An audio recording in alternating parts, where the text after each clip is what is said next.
The snow had not yet melted on the battlements of Winterfell when the ravens arrived bearing word that a new force of Ironborn had landed in the west. The ravens arrived breathless, black wings cutting through a pale sky. Each bore a scrap of parchment sealed with a rough imprint of House Glover or House Mormont, each reporting fresh raids along the stony shore or even as far north as Bear Island. The winds in the courtyard whipped these dispatches from the maester's hand, scattering a few onto the stones. Grey winds snarled at the sudden motion of paper, and Robb Stark soothed his direwolf with a calm stroke between the ears. He was king in the north now, and he was still so young, too young, many said, but the crown upon his head and the war in his veins gave him little chance for youth. His eyes were as grey as the sky that threatened more snow, and although the men around him spoke in hushed tones, each recognized in his carriage the sense of duty and burden that had fallen upon him when his father was executed in King's Landing. The war had already claimed many of Robb's kin, many good lords of the north, and countless soldiers who had once known only the quiet rigors of farmland or the forging of steel. They said the War of the Five Kings raged on, but the North's struggle was always more than a mere gambit for power. It was a fight for survival. Yet the war was shifting. The Lannisters, enthroned behind the safety of King's Landing's walls, grew confident in their hold upon the Iron Throne. The Tyrells had allied with them, swelling their numbers. Riverrun was under siege, though it held out bravely under the Blackfish's leadership. And in the Iron Islands themselves, a new threat had arisen to overshadow the chaos sown by Balon Greyjoy, Balon's mad brother, Euron, who named himself King of the Isles and the North Sea. Robb had heard the stories. Euron Greyjoy was cunning, ruthless, and rumored to traffic in strange magics gleaned from his voyages across the known world. He inspired fear and savage devotion in the Ironborn, who flocked to his banner at the promise of plunder. Some said he sailed a ship made of the bones of sea monsters. Others whispered that the tongues of his enemies were nailed to the prow as a warning. Still, these were the tales of frightened men and trembling thralls. Warfare required facts, and the facts, delivered by the ravens, were that Euron had begun to consolidate the scattered Ironborn reavers, forging a fleet large enough to threaten every coastline from Cape Kraken to the Arbor. If that was so, then the north was far from safe. Robb pondered it all in silence. He was flanked in Winterfell's great hall by his mother, Lady Catelyn Stark, whose every glance toward him seemed full of both maternal pride and lingering sorrow. She was wise in the ways of the South. She understood how kings and queens in far-off courts betrayed each other and used each other, dancing to a bloody tune of politics. She suspected that any alliance made with Euron Greyjoy would end in heartbreak, if only because the Greyjoys had already proven themselves treacherous. But she also understood that a new wave of raids along the North's coasts and rivers would cripple Robb's efforts to secure the South, or to answer the threat of the Lannisters. If Euron's Iron Fleet ran rampant, the North would forever be pinned to a defensive posture, slowly bleeding as the Reavers torched every port and every village in their path. Robb gathered his bannermen that evening. The great hall was lit by flickering torches that cast looming shadows upon the walls. The banners of the direwolf hung in quiet splendor, tinged with the gloom of the North's unending winter. Lords from the scattered corners of the realm, Galbart Glover, Mage Mormont, Wyman Manderly's proxies, and lords of lesser houses, seated themselves at the long tables. Some still bore bandages from the last campaign. Others had old scars, reminders of House Stark's ancient vow to protect the North at all costs. "We are at war on too many fronts," Robb began in a voice that was steady, though it lacked the booming authority of an older king. There was no shame in that. He was, as many said, still a boy. Yet the boy had outmaneuvered the Lannisters time and again, capturing Jaime Lannister himself at the Whispering Wood. That victory had raised the North's morale, naming Robb the Young Wolf and the King in the North. Some, however, remembered how things had turned sour. The Karstarks deserting him, the Freys refusing to lend their crossings without complicated bargains. Danger festered everywhere, yet the North never yielded. Nor would he. The Lannisters tightened their grip on the Crownlands. The Tyrells bolster them with gold and grain from the Reach. Meanwhile, the Ironborn raid our coastline, My lords, if we do not strike against one foe soon, we risk losing the entire war." He allowed the lords to respond in heated discussion. Some insisted they should focus on retaking Moat Cailin from any Ironborn who still held it, then march south to the Riverlands to relieve River Run.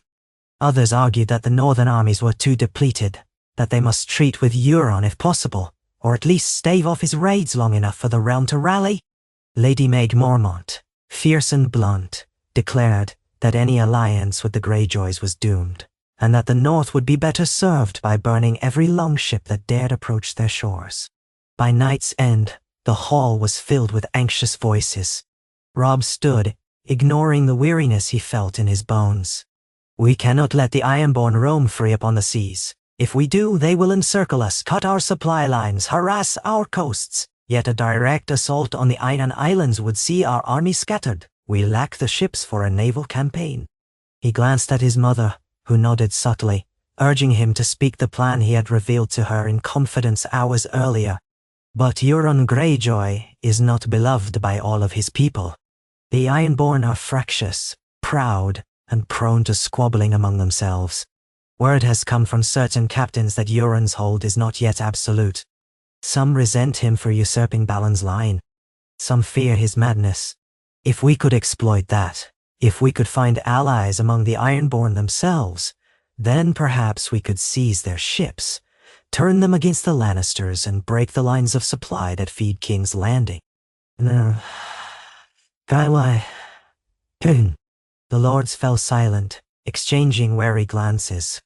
An alliance of convenience with Ironborn? Absurd. Yet it was no more absurd than wedding a Frey or trusting a Lannister's promise. The North had learned a bitter lesson. In war, the strangest bedfellows emerged if it meant survival for one more day. Over the following weeks, hushed arrangements were made.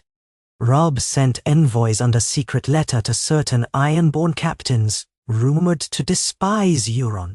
He promised them gold, autonomy in certain coastal holdings, or recognition of old grudges. Many of these envoys never returned, presumably caught and drowned by Euron's fanatical crews. But some did return, bearing faint glimmers of possibility.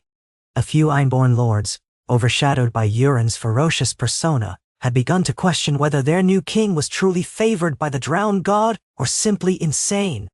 They worried that following Euron's path of blood and driftwood crowns would end in a catastrophic confrontation with the entire mainland.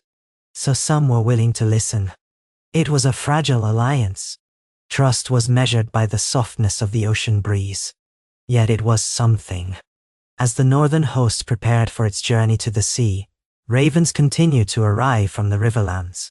River Run still held out, though Tywin Lannister's forces loomed larger every day. The Blackfish had proven himself a stubborn commander, but stubbornness alone would not hold the fortress if no relief came. Robb read the letters by candlelight, feeling the press of time on his shoulders. If River Run fell, the Lannisters would be unstoppable, at least in the immediate theater of war. They would crush the Riverlords and then march north, or turn their gaze fully on Storm's End, or move to strangle the Vale. The Crown's might was extensive, and Robb's slender advantage of surprise and cunning could evaporate. He needed a decisive stroke, one that would make the realm tremble. So many nights he had spent wrestling with these thoughts, pacing the halls of Winterfell, or offering silent prayers in the Godswood. He prayed, as his father once did, to the old gods, to the heart tree that bled red sap and kept secrets in its carved face. He prayed for guidance, for clarity. The plan unfurled like a map upon a great table. With a contingent of northern soldiers, Robb would sail south under the cover of darkness, guided by Ironborn conspirators who had covertly pledged to help. In a bold stroke, he would seize Euron's main fleet, while it was harbored in a hidden cove near Pike, a place known to these conspirators as a temporary mustering spot. The idea was as perilous as it sounded: to slip into the den of the Kraken unannounced, capture or kill Euron if possible, and commandeer the ships. If they succeeded, the northern armies would gain a naval force large enough to blockade Blackwater Bay, or perhaps even launch a direct assault on King's Landing by sea. Robb knew the greatest advantage the Lannisters held was their ability to move men and supplies across the southern roads unimpeded, while the Tyrell alliance provided them with fresh coin and goods. A sudden strike from the sea could disrupt that advantage, sow terror in the Crownlands, and potentially bring King's Landing to its knees. But the cost of failure was terrifying. If Euron suspected betrayal, the Northern force could be trapped in Ironborn territory. The North would lose its best men, and the Ironborn would only grow bolder. Yet sometimes, Robb reflected, war demanded such leaps of faith. The Karstarks had deserted him in bitterness. The Freys eyed him with suspicion. The once loyal northern houses teetered on the edge of despair. The boldness of youth was a blade that cut both ways. He had been named the Young Wolf.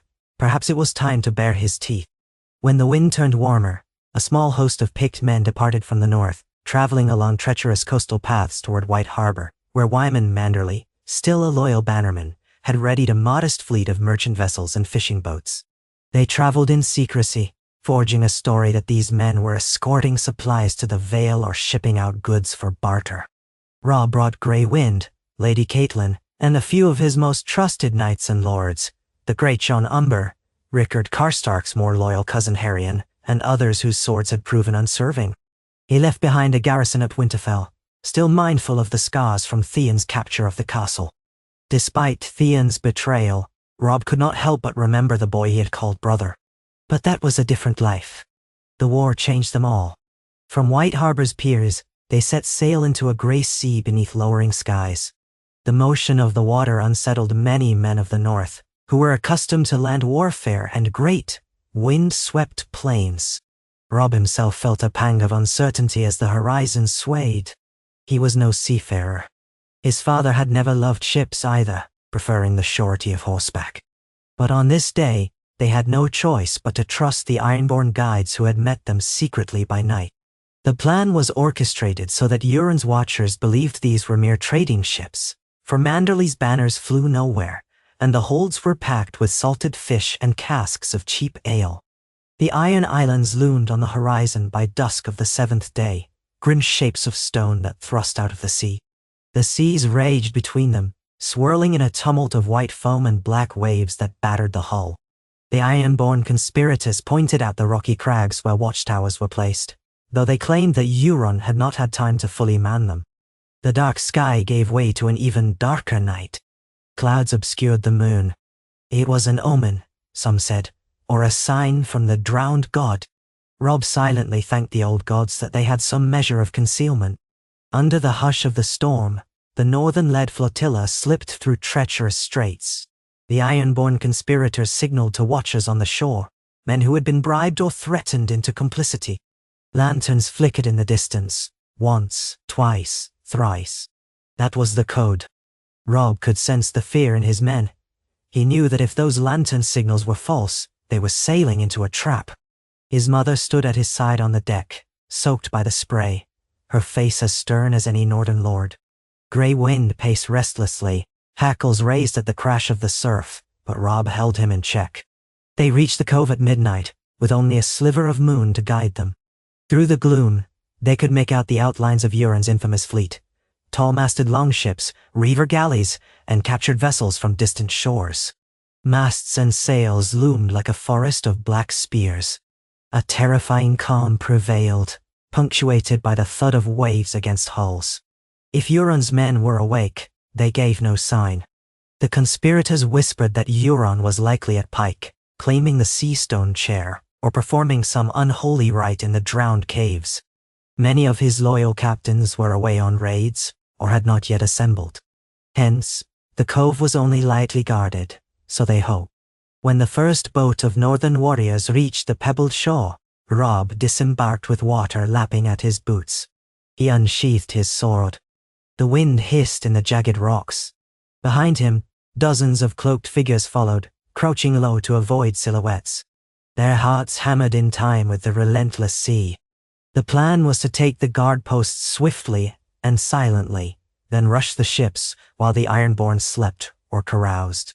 With luck, they would capture enough vessels intact to turn them around at dawn's light.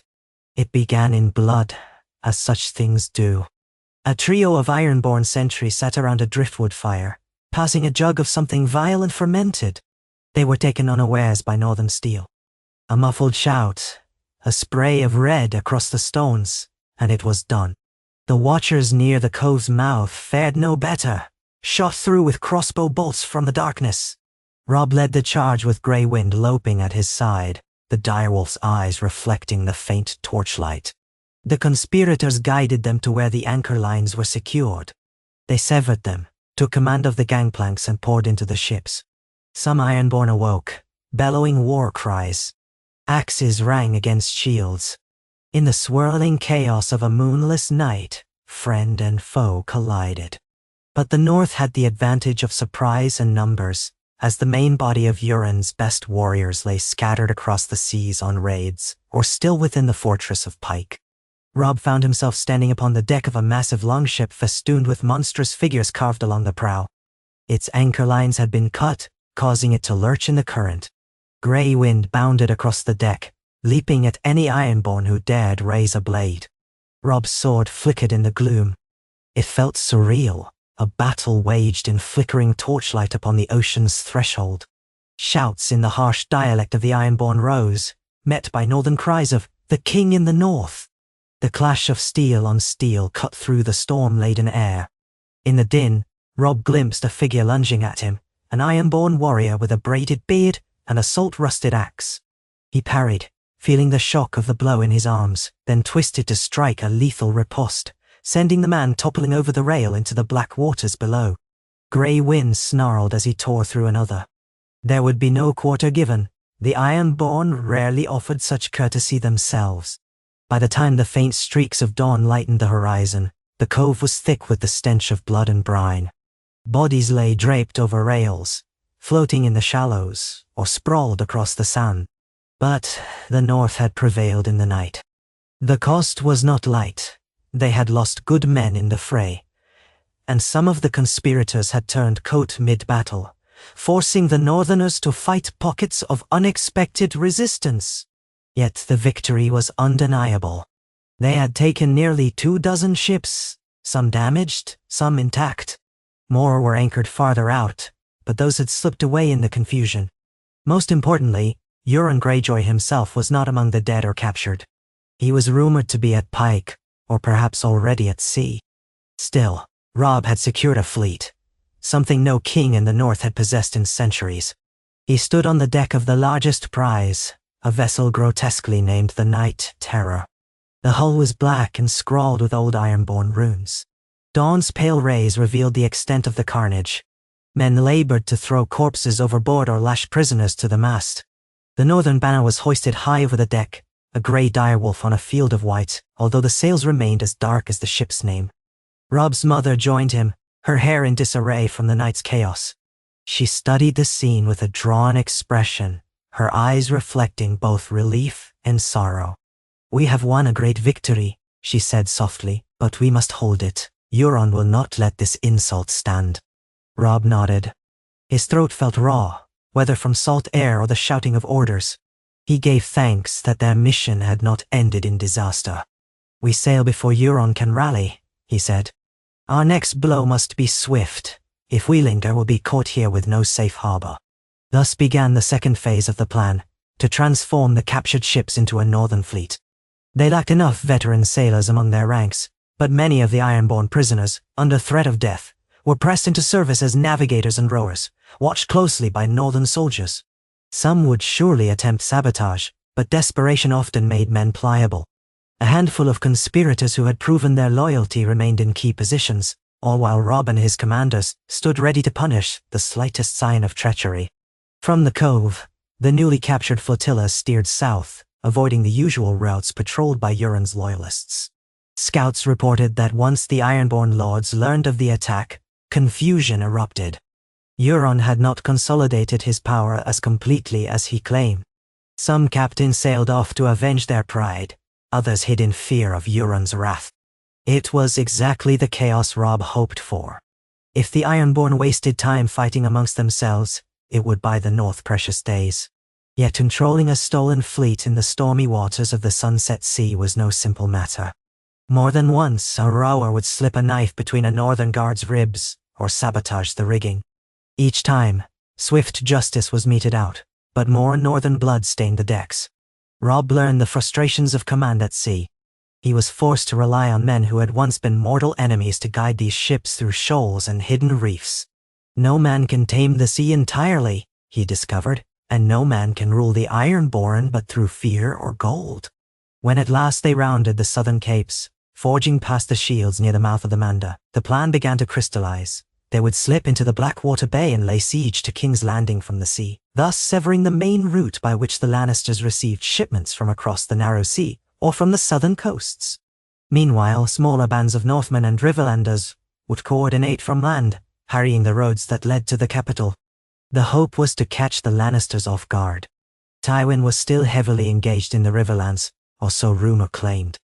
And with Stannis Baratheon's defeat at the Blackwater still fresh in the city's memory, a new naval threat might sow panic in the capital, forcing the Lannisters to weaken their hold on other fronts. As they approached the coast of the Reach, they risked discovery by Tyrell bannermen who might patrol the sea lanes. But the stolen Ironborn sails offered a grim disguise, and with a bit of cunning, they managed to pass by unsuspected, seen from afar by watchers who dismissed them as just another Ironborn reaver fleet. One evening, in the gloom of gathering clouds, they took a small Lannister merchant cog by surprise. The cog's crew, terrified, revealed that King's Landing had stabilized somewhat, but the city was not expecting any major threat from the sea. Most of the royal fleet had been destroyed or crippled during the battle against Stannis, and the Lannisters had neglected to fully rebuild it, relying instead on alliances with the Redwyne fleet or other Tyrell ships. These were believed to be engaged elsewhere or not yet mobilized. Another piece of fortune for the North. Robb held council in the cramped captain's quarters of the Night Terror. Maps were spread out on a wooden table that had once served as some Ironborn captain's dining surface. The flickering lantern light cast elongated shadows. They discussed the tides, the city walls, the rumored state of the City Watch. Greyjohn Umber was of the opinion that they should sail right into the Blackwater rush at dawn, set fire to any Lannister ships they encountered, and storm the city's docks. Others cautioned that the city's walls were formidable. They recalled how Stannis had nearly succeeded, only to be turned back by wildfire and Tywin's timely arrival. "We have fewer men and fewer ships than Stannis did," one pointed out. "The city's defenders will have learned from that assault." Yet Robb reasoned that if they could capture the harbor and blockade the mouth of the Blackwater, King's Landing would be cut off from sea-based supply. Add to that a simultaneous push from the Rosby or Tumbleton roads by friendly forces, and the city might crack under siege. Every day that passed, Tywin might send reinforcements, so speed was crucial. They decided to strike the city by land and sea simultaneously, if possible. Robb had couriers among the Riverlords who might be able to muster men at the border of the Crownlands in time to coincide with his arrival. It would be a desperate gamble, but this entire war was a gamble. Word spread among the northern warriors that they would soon do what no king in the north had done for centuries: lay claim to the Iron Throne seat of power. Whispers drifted about how Eddard Stark had once walked those same streets as Hand of the King, how he had been executed by the Lannisters. Now his son would return, not as a prisoner, but as a conqueror. Some men spoke of vengeance, others of justice. Catelyn Stark listened to it all with a grim face. She reminded Robb that war was never so simple as an act of revenge. Yet she also could not deny the longing to see the Lannisters brought low for all their treachery. At last, on a stormy morning, the northern fleet approached the mouth of Blackwater Bay. The sky was a swirl of iron-grey clouds, and the wind seemed to hiss with anticipation. Upon the dark sails still flapped the ghastly kraken sigils of the Ironborn, though some ships had replaced them with the stark direwolf to avoid confusion. Each commander had his instructions: sail hard into the mouth of the river, smash any resistance, disembark ground forces, and hold the docks. Another wing of the fleet would blockade the entrance to the bay, preventing any relief force from the sea. It was bold, it was reckless, and it was the best chance they had. Far across the waters, King's Landing rose in tiers of walls and towers. The Red Keep perched upon Aegon's high hill, a testament to Targaryen conquest that had never quite fallen in open battle, except once, centuries ago, under different circumstances. The city's harbor sprawled along the shoreline, a forest of piers and warehouses. Even at a distance, the hustle of daily life was visible: sails moving in and out, the faint silhouettes of merchant ships at anchor. They had the advantage of surprise, though how long that advantage would last depended on many factors. With the tide behind them, the northern fleet surged forward. Some watchers on the city walls might have dismissed them at first as an Ironborn raiding party, or they might have sounded the alarm too late to matter. By the time the gate captains realized a large, well-armed force was bearing down on the harbor, the first flights of northern arrows were already arching through the air. The harbor erupted in chaos. Merchants scrambled to raise anchor and flee. The smaller Lannister patrol boats, undermanned, were quickly overwhelmed by the mass of longships. Northern swordsmen leaped onto the docks, cutting down the dock guards with savage determination. Grey Wind's howl echoed among the crane lines and stacked crates.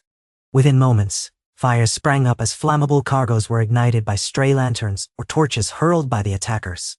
The city watch rushed to form ranks along the harbor's edge, but many were poorly trained, and few expected an organized army to sail right into King's Landing. Robb himself led the vanguard, his direwolf scything through the watchmen's lines. Crossbow bolts zipped overhead, and more of Robb's men poured ashore. Their immediate goal was to hold the harbor and secure a stretch of the city's lower district, preventing a quick counterattack from the gold cloaks. Meanwhile, high on the walls, horns were sounded and bells began to toll. The alarms spread through the city like wildfire. People spilled into the streets, panicking at the sight of an invasion force in the harbor. Some believed the Ironborn had come for vengeance. Others recognized the direwolf banners and realized that the north was upon them. Noble lords and ladies in their manors scrambled for safety. The local garrison was mustered with frantic haste. From the Red Keep, Queen Cersei Lannister and her advisors would be rallying whatever knights and men-at-arms could be found. The king, the boy Tommen, was presumably hidden away behind layers of guards. In truth, it was the Lannister and Tyrell-aligned commanders who would organize the defense. Robb's intention was not to sack the city in a frenzy. He had come to break Lannister power, not to slaughter common folk. But the chaos of war is difficult to rein in. As northern troops fought their way off the docks, pockets of looting erupted. Furious at the Lannisters for what they had done to their lands, some men took their anger out on the city. Houses were broken into, shops plundered.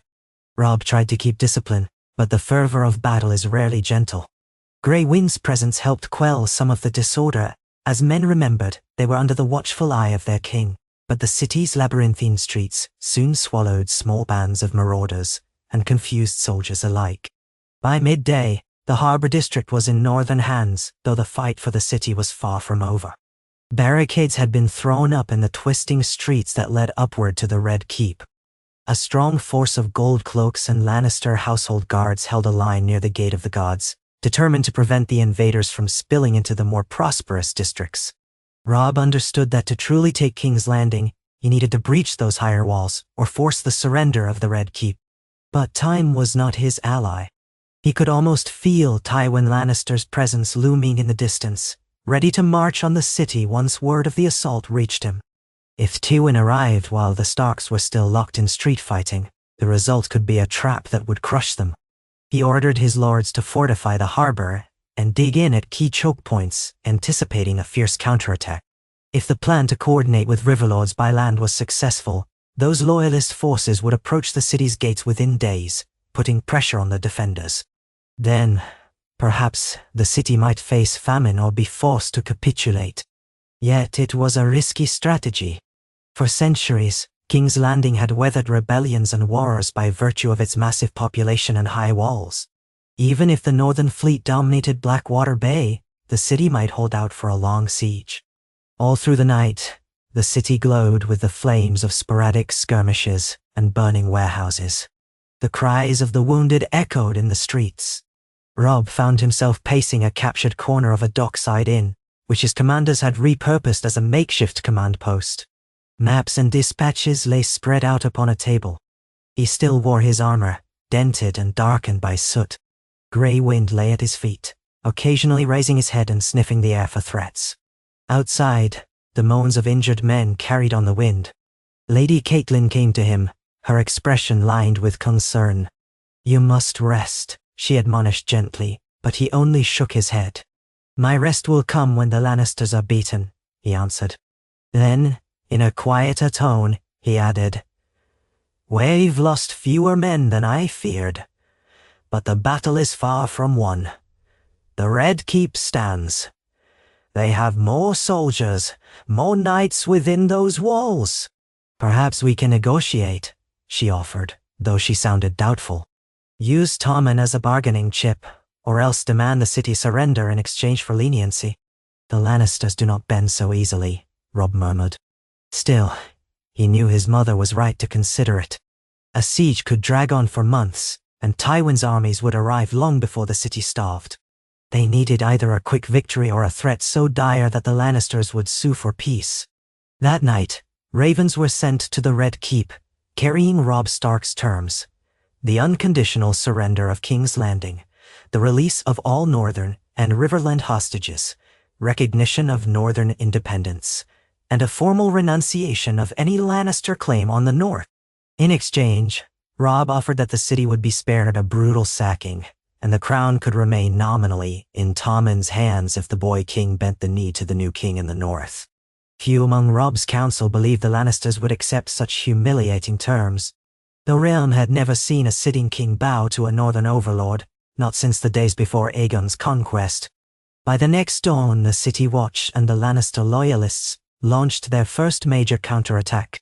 They came in disciplined ranks, with spearmen and crossbowmen at the fore, pushing down the narrower streets that led to the docks. The fighting was brutal. Northern men barricaded themselves behind makeshift defenses, turning every alley into a killing ground. The Gold Cloaks advanced slowly, often forced to retreat when volley after volley of arrows rained down from upper windows and rooftops. The shouts of wounded soldiers mingled with the screams of terrified civilians caught in the crossfire. In the heart of the struggle, Robb fought alongside his men. The city was an alien battlefield to the Northerners, who were more accustomed to open fields and forests. Here, every turn could hide an ambush.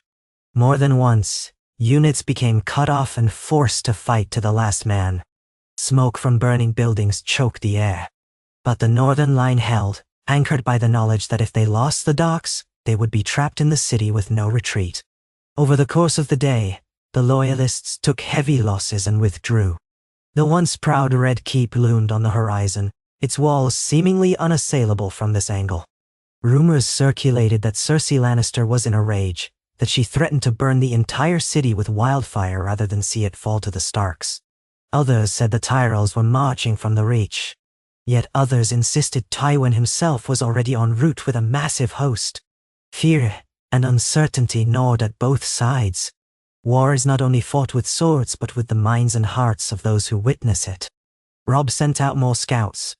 A few returned with news. A small force of Riverland knights, riding under the sigil of House Blackwood, House Bracken, and others, had crossed the border into the Crown Lands and was skirmishing with Lannister outriders. They were still days away from King's Landing, but it was a good sign that his allies had answered the call. If they could converge on the city's main gates while the Northerners held the harbour, they might trap the Lannisters inside their own capital.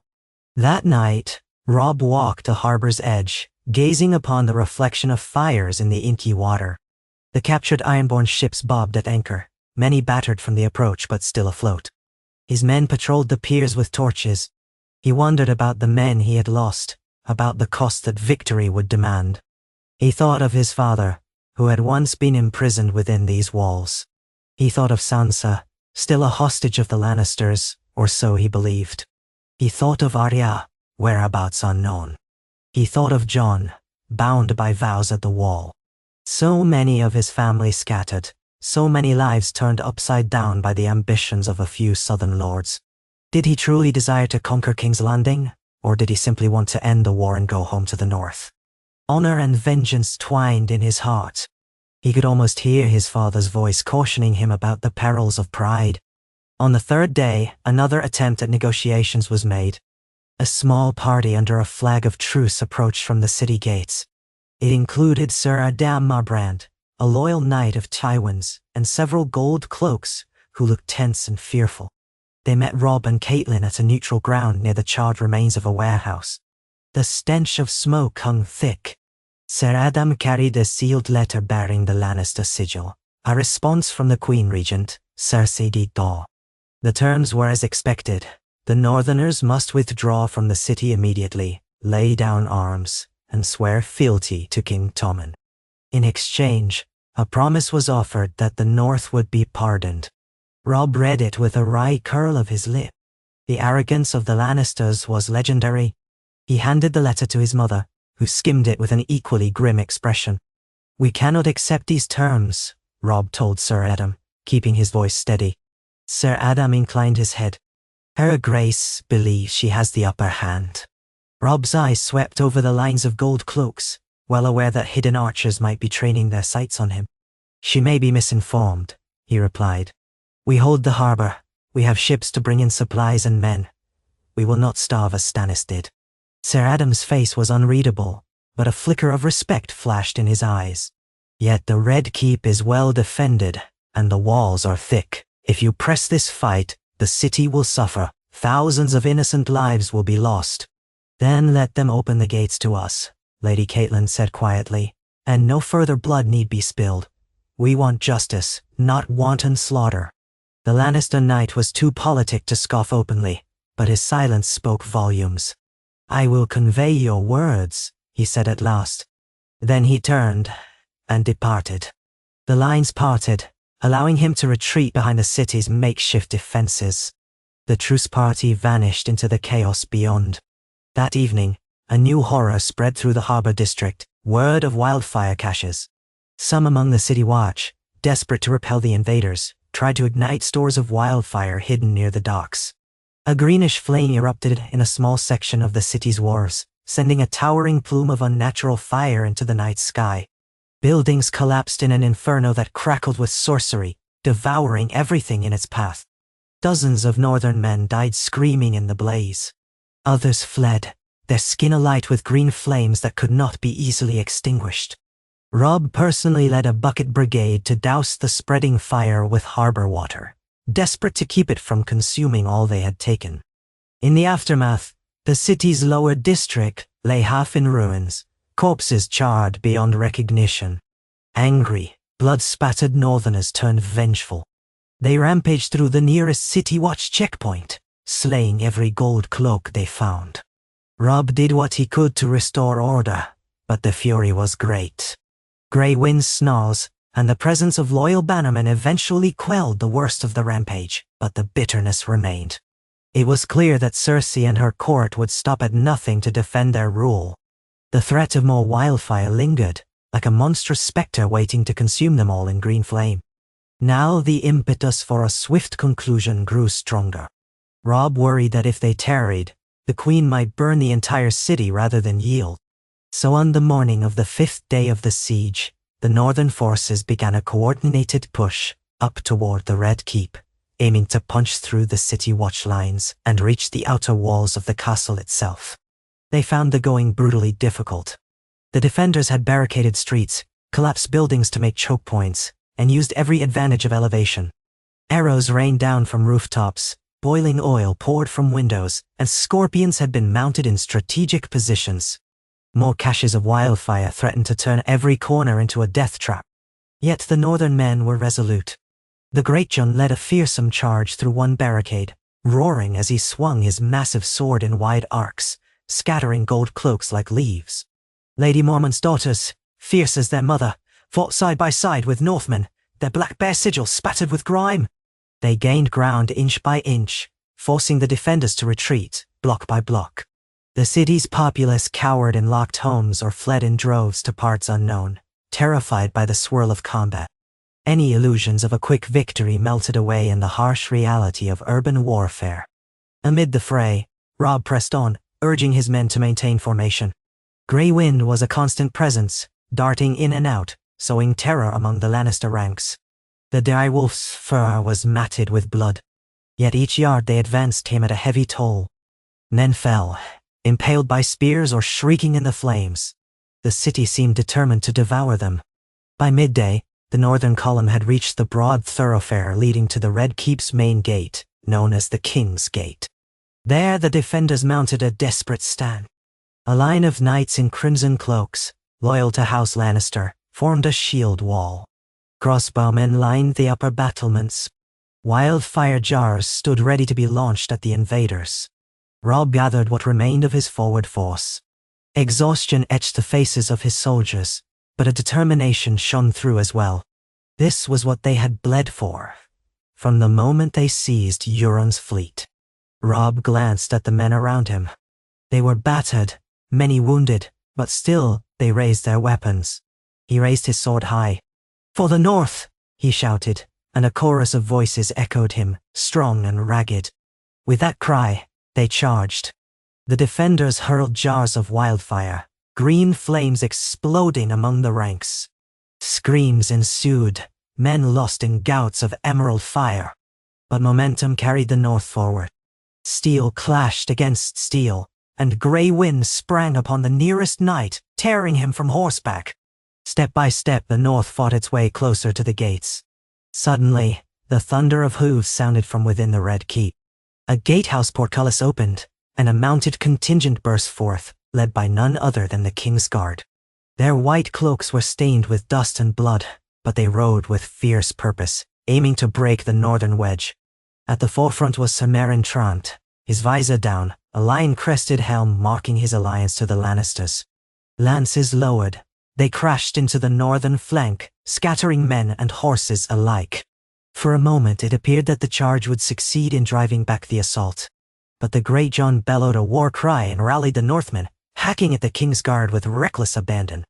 The street became a melee of swirling blades, shrieking horses, and dying men. Robb lost sight of grey wind amid the chaos. He parried a blow from a knight's warhammer, the impact nearly buckling his arm. He retaliated, driving his blade beneath the knight's gorget. Blood sprayed, and the man fell. In the thick of it, Robb felt an odd calm overtake him. This was the crucible of war, where all doubts faded. He would either triumph here, or die. He glimpsed Lady Mormont rallying a knot of her warriors, pushing forward. A group of Lannister knights tried to encircle them, only to be cut down by arrow fire from archers perched on a half-ruined balcony above. Then, from the corner of his eye, Robb saw a flicker of red. A swirl of blonde hair. Queen Cersei herself stood on the ramparts of the Red Keep, flanked by guards, staring down at the carnage. Even at a distance her face was contorted with rage and fear. It was as though she were witnessing the ruin of all she had built. Robb wondered if she had the means to unleash more wildfire, perhaps enough to destroy the entire city. The thought chilled him. But if she intended to burn them all, she was hesitating. Step by step, the north gained ground again. The remaining Kingsguard were forced to withdraw toward the gatehouse. One of them, Sir Boros Blount, reeled in the saddle, an arrow lodged in his breastplate's gap. The gold cloaks floundered, battered by the onslaught. Robb's men pushed to the very threshold of the gate, hacking at the portcullis. Some tried to raise it, only to be met with spears from the other side. The Red Keep's defenses were formidable, but the north was unrelenting. A hornblast rose from the direction of the main city gates, far behind the Lannister lines. A moment later, another blast. Confusion rippled through the defenders. Robb's heart soared. Could it be the Riverlords arriving at last, attacking from the opposite flank? If so, the city's defenders would be pinned between two forces. Indeed, a scout came sprinting through the mayhem, breathless, shouting, "They've come! Blackwood and Bracken banners at the gate, plus Mallister! They're inside the walls!" For a fleeting moment, Robb almost laughed, though the situation was dire indeed. Blackwood and Bracken, those ancient rivals, had apparently set aside their feud to break the Lannisters' hold. It was a sign of how far the war had brought them. If that was the final push, the defenders would crumble. The city might fall today, yet the horns that echoed next were different. They emanated from outside the city, a deeper tone that resonated with ominous threat. Lannister horns. Tywin's horns. A new dread seized Robb as he realized the peril. Tywin Lannister's host had arrived, or at least some portion of it, and they would not stand idle while the city fell. There was no telling whether the Tyros accompanied him or not, but any fresh Lannister army was cause for alarm. Within minutes, the chaos intensified. The defenders at the Red Keep realized that relief was on its way. Their renewed vigor almost turned the tide, and Robb's exhausted men struggled to keep their foothold. Meanwhile, from behind them, A messenger brought word that Lannister outriders were attacking the northern lines in the harbor district, testing their perimeter. If Tywin reached the city in force, the northern host could be crushed between the castle defenders and the new arrivals. Amid the roar of battle, Robb found the Greatjon staggering, blood running from a gash in his scalp, but still swinging his sword with savage glee. "We can't hold this gate much longer," the Greatjon shouted. Robb knew he was right. The men were near the breaking point. The arrival of Tywin's forces threatened to trap them. Yet they had come so far. To retreat now would be humiliating, possibly fatal.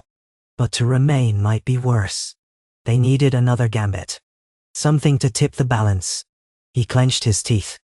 Then a half-crazed notion struck him. If they could breach the gates in the next few moments, they might seize the Red Keep quickly, capturing the king, the queen, and the power structure of House Lannister before Tywin ever set foot inside the city. A decapitation strike. The realm might fall into disarray. Tywin could keep fighting, but if his family were held hostage, if the seat of power itself were lost. Robb raised his sword, rallying his bannermen for one final push. Arrows pelted down. A jar of wildfire exploded nearby, spattering green flames over a group of men. They died screaming, but the rest surged forward, battering at the portcullis with axes, crowbars, anything they could find. Grey Wind reappeared, snarling at the bars, foam flecking his muzzle. Robb and the Greatjon heaved an enormous timber, ramming it into the iron lattice. The metal buckled but did not break.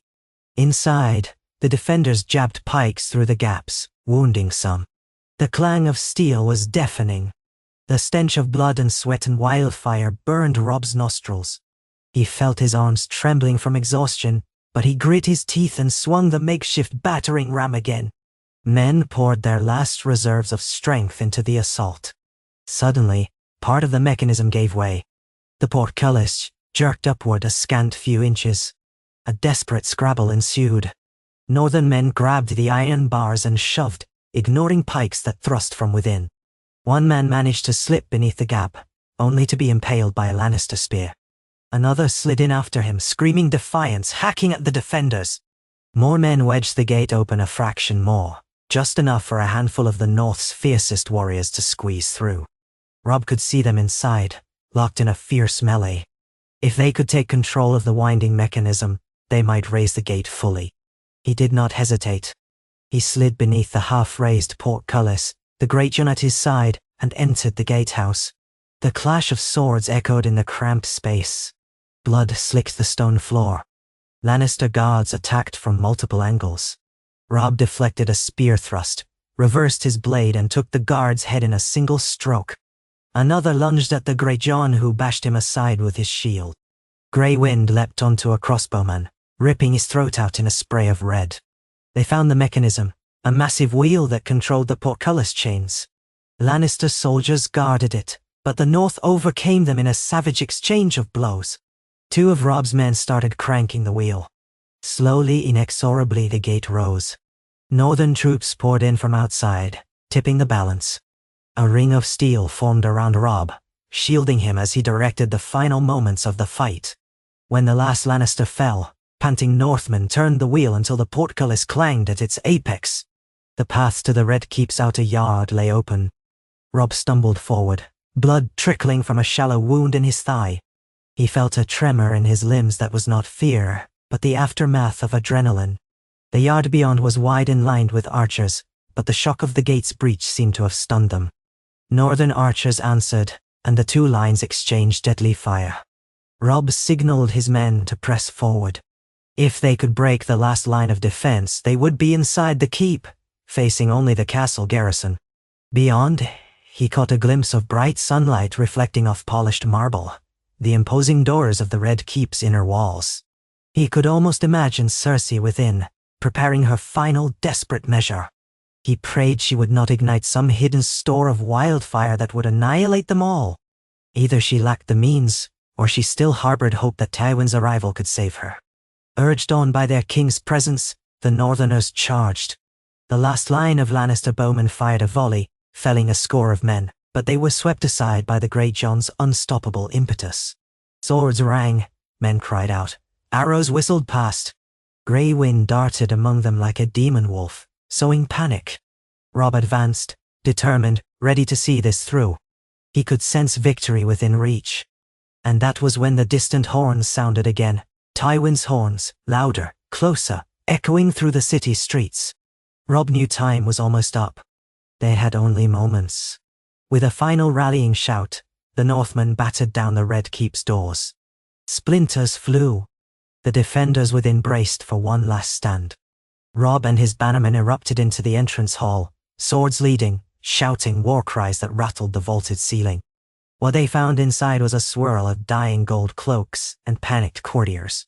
Fleeing servants scattered, screaming. Some knights in Lannister colours tried to bar the way, but they were outnumbered and quickly overwhelmed. The northern men flowed into the corridors beyond, branching out to secure key points, the throne room, the royal apartments, and the towers that overlooked the city. Robb dispatched his most trusted lords to each crucial location, aiming to capture any Lannisters of note. The Great John, cackling with delight, led a group to storm the throne room itself. Robb, with Lady Mormont and others, headed toward the royal apartments where Tommen and Cersei might be hiding. The Red Keep was a maze of hallways and hidden passages. Firelight flickered from torches that lined the walls. Everywhere was the stench of fear. Courtiers cowered, some kneeling to beg for mercy, others running blindly. Robb's men pressed on, calling for the surrender of any Lannister loyalists. Some knights threw down their arms rather than fight a hopeless battle. Others died valiantly, choosing to defend their queen. Robb fought his way through them, mindful that time was of the essence. Every passing minute gave Tywin more opportunity to consolidate his forces in the city. If they took the keep quickly, they might use it as leverage. At last they reached the royal apartments. The doors were barred from within. Lady Mormont's warriors set to hacking through them with axes. Over the splintering wood, Robb heard the shriek of a woman, a haughty, enraged cry that could only be Cersei Lannister. A man's voice cursed back in muffled frustration. A child's frightened whimper. Robb felt a pang of sympathy for Tommen, but sympathy would not end the war. The doors gave way.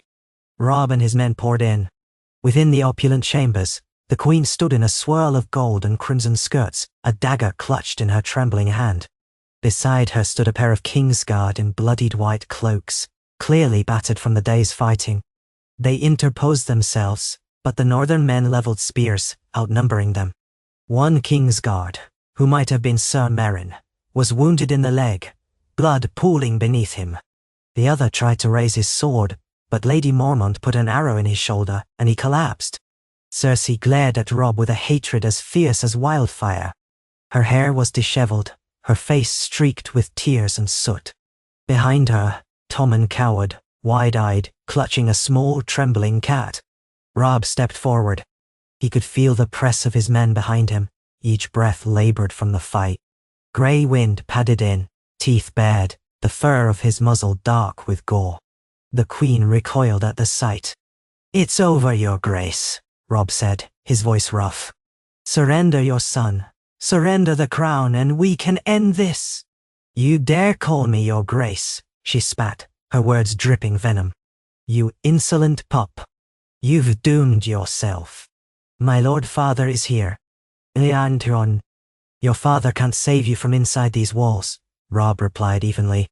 "Now drop the dagger, or my men will do it for you."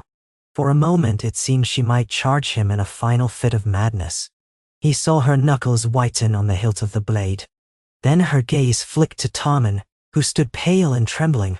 Slowly, she lowered the dagger.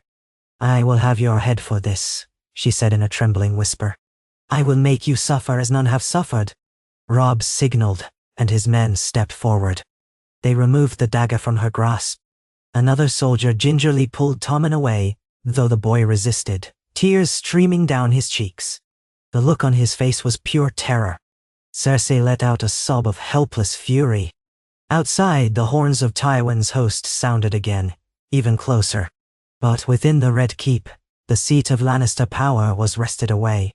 The queen and king were now Robb Stark's captives. Lady Mormont's archers took positions at the windows, and the corridors were barricaded. Guards were posted at every entrance. Robb took a moment to catch his breath and absorb what had happened. They had seized the heart of the Seven Kingdoms, if only for a moment. Through the window he glimpsed the sprawl of the city, smoke rising from numerous fires. Far beyond the rooftops, the faint blur of Lannister banners could be seen. The streets would run red before day's end. He turned to Cersei. She was kneeling beside Tommen, who still clutched at her skirts, tears on his cheeks. Robb's men looked to him for guidance, uncertain how to treat the captives. This was no ordinary hostage. This was the Queen Regent and the Boy King. They were valuable beyond measure. Executing them would spark unimaginable wrath, yet letting them go would be foolish. 1,000 possibilities flashed through Robb's mind. He had to choose carefully. Thus, with the thunder of war still raging in the city, Robb Stark took a deep breath and spoke the words that would shape the fate of the realm. "My terms are these," he announced loudly, so all in the room could hear. "The North shall be free. The Boy King shall renounce his claim on us. All Stark hostages are to be released. The Crown shall pay reparations for the ravages inflicted on the Riverlands in the North. If Tywin Lannister will not accept, then we shall see how he fares when his daughter and grandson hang from the walls." "No."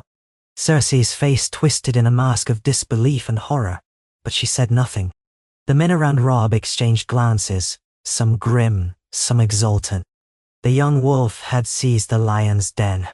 Yet behind his resolute words, Robb felt the tremor of doubt. He had come further than any Stark in living memory, but now he stood on the razor's edge.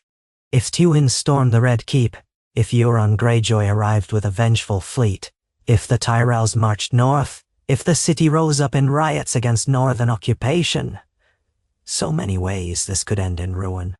But, for this moment at least, victory was in his grasp. He gazed upon the Iron Throne in the next room, a jagged silhouette of twisted swords. It loomed in the corner of his vision, an ugly monument to conquest. Robb Stark did not desire to sit upon it. He wanted only his father's vengeance, his sister's safety, and the North's freedom. Yet the throne was there, an object of power and ambition that had shattered countless lives. He wondered if, in claiming the keep, he had also claimed the same doom that befell every occupant of that throne. But there was no time for reflection. War raged on. Men rushed in to report that Tywin's army was at the city gates, that the Riverlords were trying to hold them at bay, that pockets of Lannister loyalists still fought in the streets. Robb gave orders, steady and resolute, commanding the defense of the Red Keep and calling for reinforcements from the harbor. Grey Wind stalked by his side, menacing any who approached too closely. Catelyn Stark arrived, breathless from the fighting outside, relief flooding her face when she saw her son alive and the Queen Regent captured. But even she understood, the battle was not over. Possibly, it had only just begun. Days turned into a brutal struggle for control of King's Landing. Tywin hammered at the gates. The Riverlords, reinforced by a trickle of Northmen from the harbor, strove to hold him off. Meanwhile, inside the Red Keep, the Queen Regent fumed in captivity, cursing Robb and vowing retribution. Tommen cowered, a child torn from his illusions of royal safety. The Iron Throne sat cold, unoccupied, as the realm waited to see if the wolf or the lion would claim ultimate victory. Yet for that brief astonishing time, word spread across Westeros of the unthinkable. Robb Stark, the young wolf, had seized Euron Greyjoy's fleet, sailed boldly into Blackwater Bay and taken King's Landing by storm. Small folk whispered that the direwolf had bested the lion in its own den. Others said the entire city would burn before a final victor emerged. None could predict how it might end.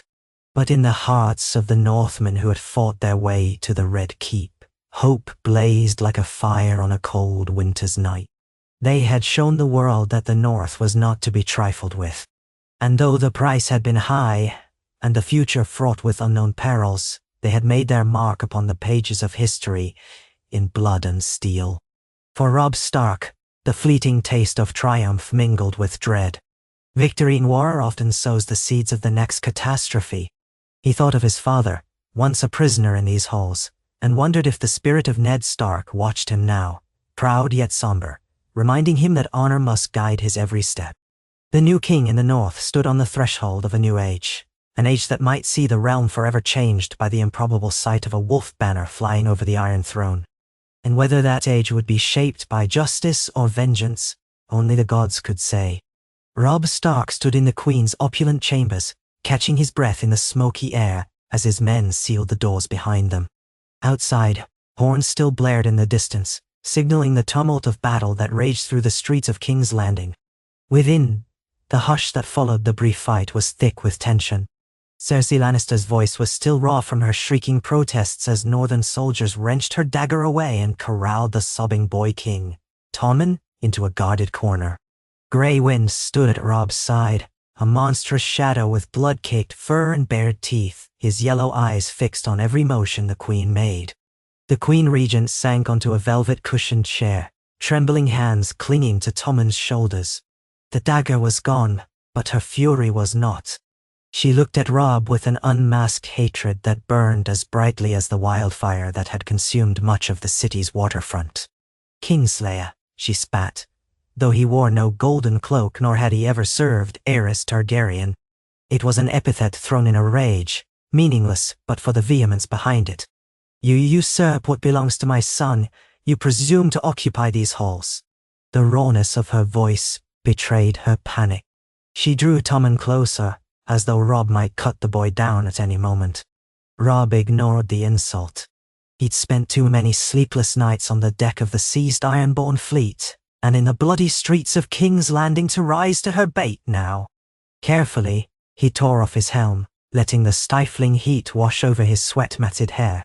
"The city is ours, Your Grace," he said. "At least for now." She laughed bitterly. "Not for long. My father will see you scattered to the winds." She ran a hand over Tommen's curls. The boy was as white as the marble columns that lined the corridor. "It is Tywin Lannister who holds the real power in the realm, and Tywin Lannister has never lost." "We'll see," Robb said. He shifted his stance, forcing himself not to show how much he was favoring his left leg. An arrow had grazed him during the charge, leaving an angry stinging cut through his mail and into flesh. Each breath came hot and shallow. The air in the royal apartment smelled of perfume, smoke, and the underlying tang of fresh blood carried on men's boots. Around him, his bannermen surveyed the loot of war. The polished furniture, the lush draperies, the gold-rimmed mirrors, tokens of Lannister wealth, were now trophies of a kingdom that had thought itself invincible behind tall walls. Warriors from Bear Island, the Dreadfort, the Rills, and other northern strongholds took up positions at every window and door, watchful for any last ambush from the remnants of the Gold Cloaks or the Red Keep's defenders. The only sign of respite was that no immediate assault hammered at the barred entrance. Word must have reached the Loyalists that the Queen and her son were in northern hands. Yet outside, King's Landing rumbled with new ferocity. The horns beyond the walls were deep, resonant, announcing Tywin's presence to all. Robb remembered those horns from the Whispering Wood, from the endless engagements in the Riverlands. Now they threatened to do in one day what the defenders of King's Landing could not accomplish in 5.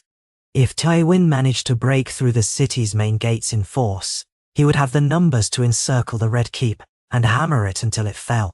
A soldier pushed through the door, breathless, half of his face blackened with soot. He saluted Robb, wiping sweat from his brow. "My lord, beg pardon, Your Grace," he amended, recalling Robb's title. "We've thrown up barricades in the lower wards. Lord Blackwood's knights are still holding the Gate of the Gods, but Tywin's pressed a host of men in from the south. Sir Gregor Clegane is said to be with them, and the River Lords are outnumbered 2-1. They send a plea for reinforcement." "Nakalthen." Robb's jaw clenched at the mention of the mountain that rides. Gregor had left a trail of unspeakable atrocities across the Riverlands, from the sacking of villages to the murder of children. And now he was on the cusp of letting that monstrous cruelty loose in King's Landing itself if he forced his way inside.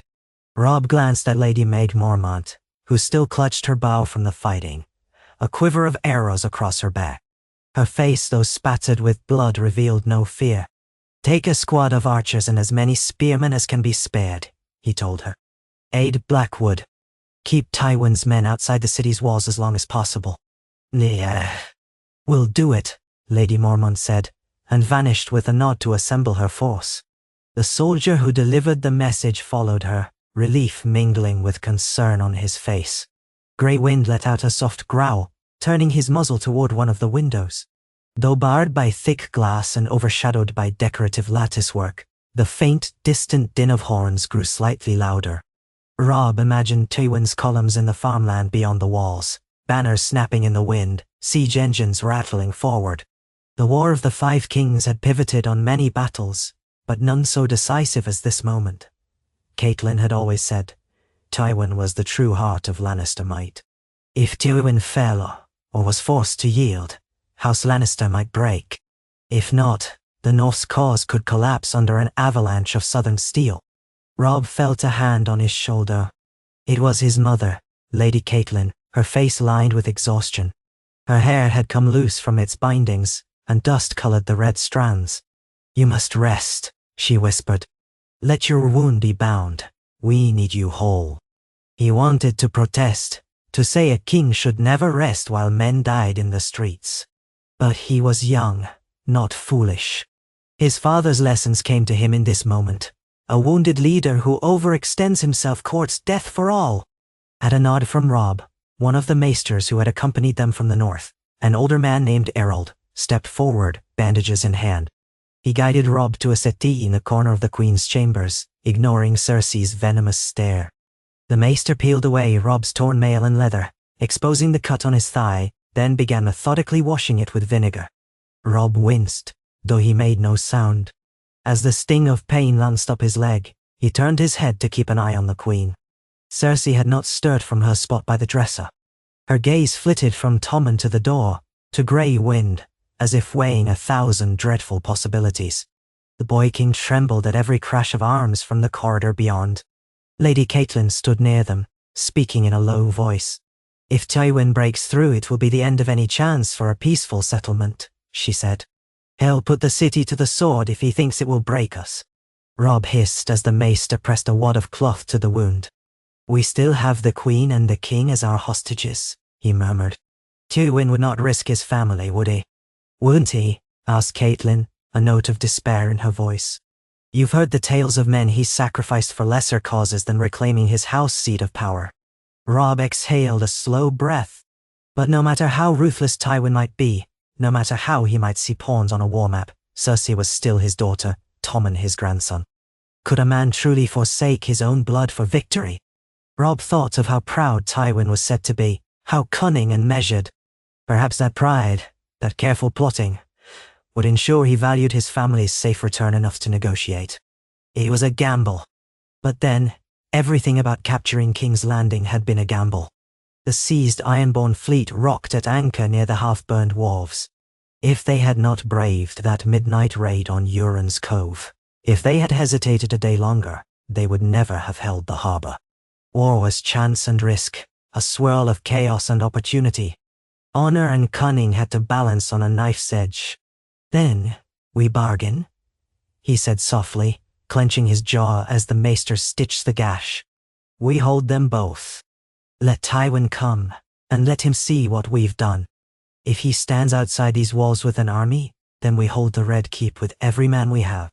We'll force a siege. Or we'll threaten to kill Tommen, or Cersei, if Tywin tries to storm the keep. None of that so. Catelyn sighed in resignation, sadness flickering in her eyes. She had lived in King's Landing once, when Ned served as Hand of the King, and she had never believed it would come to such a savage conclusion. Pray that threat is enough. If it is not, thousands will die. Across the chamber, Cersei's voice rose in mocking challenge. Is that your grand strategy? Threaten a child? It won't save you. My father will see you drowned in your own blood for daring to lay hands on his grandson. Robb fixed her with a level stare. I have no desire to harm Tommen, his father. He faltered, remembering that Tommen's father was supposedly King Robert Baratheon, though the realm whispered differently. His father was dear to my own once. We came here for justice and the freedom of the North. If Tywin would grant that, we can end this war. Cersei's laugh was cold. And if the sun sets in the east, perhaps. She turned away, as though the conversation bored her. Tommen huddled close, tears still sliding down his cheeks. Robb felt a flicker of pity. He was too young to be a king, a mere boy who had done no harm himself, at least none that Tommen could understand. Such was the cruelty of dynastic war. Children reaped the consequences of sins they could barely name. The maester finished binding Robb's wound. Despite the pain, Robb willed himself to rise. His leg felt stiff and weak, but he could walk, at least for now. Lady Catelyn's support was a steady presence at his side. He left behind a small detachment to guard Cersei and the boy, then summoned Grey Wind with a whistle. The direwolf padded beside him as he left the Queen's chambers and stepped into the corridor. The Red Keep's corridors were narrow, many branching off into unknown corners. Dead gold cloaks lay scattered, and smoke hung in the air from torches that had been dropped in the chaos. Outside, a large portion of the northern forces had flooded the keep, ransacking certain storerooms, smashing open doors in search of Lannisters hiding within. Robb issued stern orders to keep looting to a minimum. He wanted no repetition of the horrors his men had witnessed in the sack of Winterfell. But controlling an army in the flush of victory was never easy. He saw fear in the eyes of the keep's servants and courtiers, who crouched in corners or behind overturned furniture as armed Northmen stalked by. Before the war, many in the north had never traveled farther south than the Neck. Now they roamed the halls of the Targaryen-built fortress, a place that had witnessed the coronations of kings, the murders of heirs, the forging of alliances and betrayals for hundreds of years. All that history seeped into every stone, and in this moment, House Stark stood ascendant, if only momentarily. Robb wondered if the ghosts of old kings and queens were watching from the shadows, appalled or intrigued by the turn of events. He proceeded toward the throne room, where the Greatjon had led his own push. Several northern guards stood by the gilded doors, battered but proud. When they recognized their king, they saluted. Robb pushed the doors open and stepped inside, taking in the enormous chamber. Tall, thin windows of colored glass let in the sunlight, painting the floors with dusty patterns of red and gold. High above rose a vaulted ceiling. The Iron Throne dominated the far end, its spiky mass of twisted blades and metal symbols of conquest. Before it, a host of Northmen milled about, some gazing in wonder, others finishing off the last pockets of resistance. Bodies of Lannister knights lay at the foot of the throne. The Greatjon himself, large as a bear, was straddling one of them, cackling with victory. At Robb's entrance, the tall lord rose, flipping a dead knight's body aside. Blood smeared the polished marble. "Your Grace," he boomed. "The throne room is ours. Not a soul left to resist, except maybe some cowering fools in the side halls." Robb's eyes found the Iron Throne. It loomed like an accusation. He felt an odd swirl of emotions: triumph, dread, sorrow, anger. This was the seat from which Aegon the Conqueror had ruled. The seat from which the Targaryens had commanded the realm for centuries, from which King Robert had broken that line, from which Joffrey had ordered his father's head to roll. A seat of power steeped in blood. For a moment, Robb thought of climbing those steps and claiming the throne with the direwolf standard draped across it. But that was not why he had come. The North wanted freedom, not the burden of ruling all the 7 kingdoms. Still, men were watching him, waiting to see if he would take that symbolic seat. The Greatjon smirked as if half expecting him to do it. Robb exhaled and simply walked around the dais, never once setting foot on its steps. "We hold the Red Keep, but Tywin marches on the city. The Queen and her son are in my custody. Have the men secure the gates of the castle, all the walls. No one enters or leaves without my permission." "Aye," the Greatjon said. "The men are all too eager to defend what they've taken." Catelyn came forward, glancing at the throne with a solemn expression, her memories of Ned's death flickering in her eyes. She said nothing, but Robb sensed her relief that he had not tried to seat himself there. He gave a curt nod, and they left the throne room to continue planning their next move, leaving behind only a guard to watch that no Lannister loyalists tried any last-ditch sabotage. They wound their way to a smaller audience chamber in one of the adjoining wings, not far from the Tower of the Hand. This room was largely intact, with a broad table and sturdy chairs. Though the walls bore scorch marks, it was as safe a place as any in the keep to hold council. Robb gathered his principal lords, The great John, Galbart Glover, Harrion Karstark, a more steadfast kinsman of the late Rickard Karstark, Lady Mormont, if she could be spared from the gate, and a few others who had proven loyal from the start. Some who had remained at the docks soon arrived, breathless from the climb up to the Red Keep. Even Caitlin joined them, silent but watchful as always. Grey wind curled up near the doorway, occasionally rising to circle the table and sniff the men who spoke. We must assume Tywin's army will attempt to breach the city gates, or break through a portion of the walls, Harrion Karstark said, leaning heavily on the table. His right arm hung in a makeshift sling. We hold the Gate of the Gods for now, but we can't be everywhere at once. What of the Ironborn fleet at the harbor? Could it be used to ferry more men up the river for reinforcement, or to blockade any approach from the sea? A lord from the Rills, a tall man named Serwyn Slate, spoke up. We've anchored the Ironborn ships to block the mouth of Blackwater Bay. The Tyrell's Red Wine fleet is said to be anchored somewhere off the coast near Dorne, or around the Shield Islands, but we have no clear intelligence. If they come north, it could be trouble. For now, we at least control the water, so Tywin can bring supplies in that way. Supplies are one thing, Robb said, but Tywin's army doesn't need the sea to reach us. They're already at the city's doorstep with siege engines. They can strangle us as effectively as we strangle the city from the harbor. And we have nowhere to go if we must withdraw. The entire realm stands behind Tywin, or is at least intimidated by him. We'd have to fight our way back to the north. The final part sat heavily on his tongue. If the northern army's position collapsed here in King's Landing, retreating home would be a savage, costly affair. The great John grunted. He's just a man. We cut off the head of the beast, the rest might falter. I say we sally forth in a surprise assault and kill Tywin Lannister once and for all. That stirred murmurs around the table. Some men looked excited, drawn to the boldness of such a direct plan. Others seemed more wary. Galbart Glover shook his head. A sally, with an exhausted force in unfamiliar streets, leaving the Red Keep and our hostages behind. If Tywin breaks us in the open, the city falls back into his hands in hours. Unless we kill him before he can muster, the great John argued, though he looked at Robb for final judgment. Robb weighed the risk. Charging into Tywin's lines could yield a glorious victory if they managed to strike him down. But Tywin was no fool. He would not ride unguarded at the city's gates. His best knights would surround him.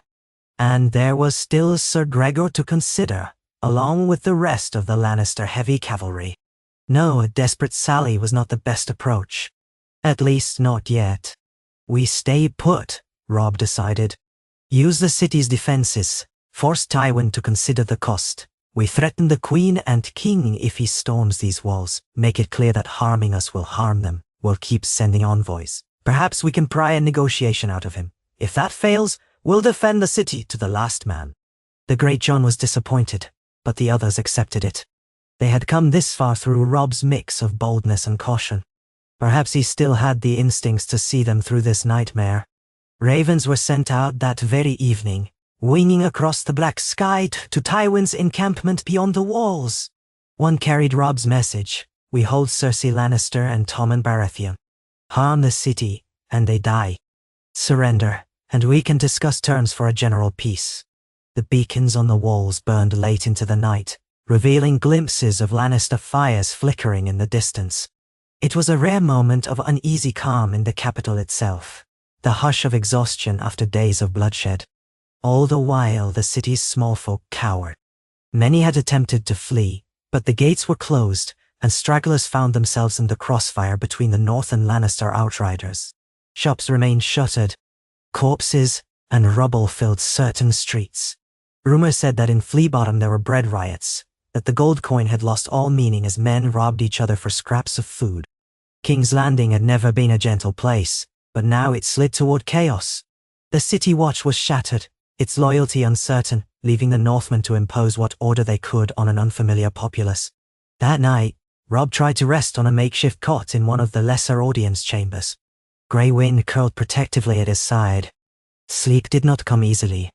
Each time he shut his eyes, he saw flashes of the wildfire bursts, men screaming as green flames consumed them, or heard the echo of Tywin's horns in his ears.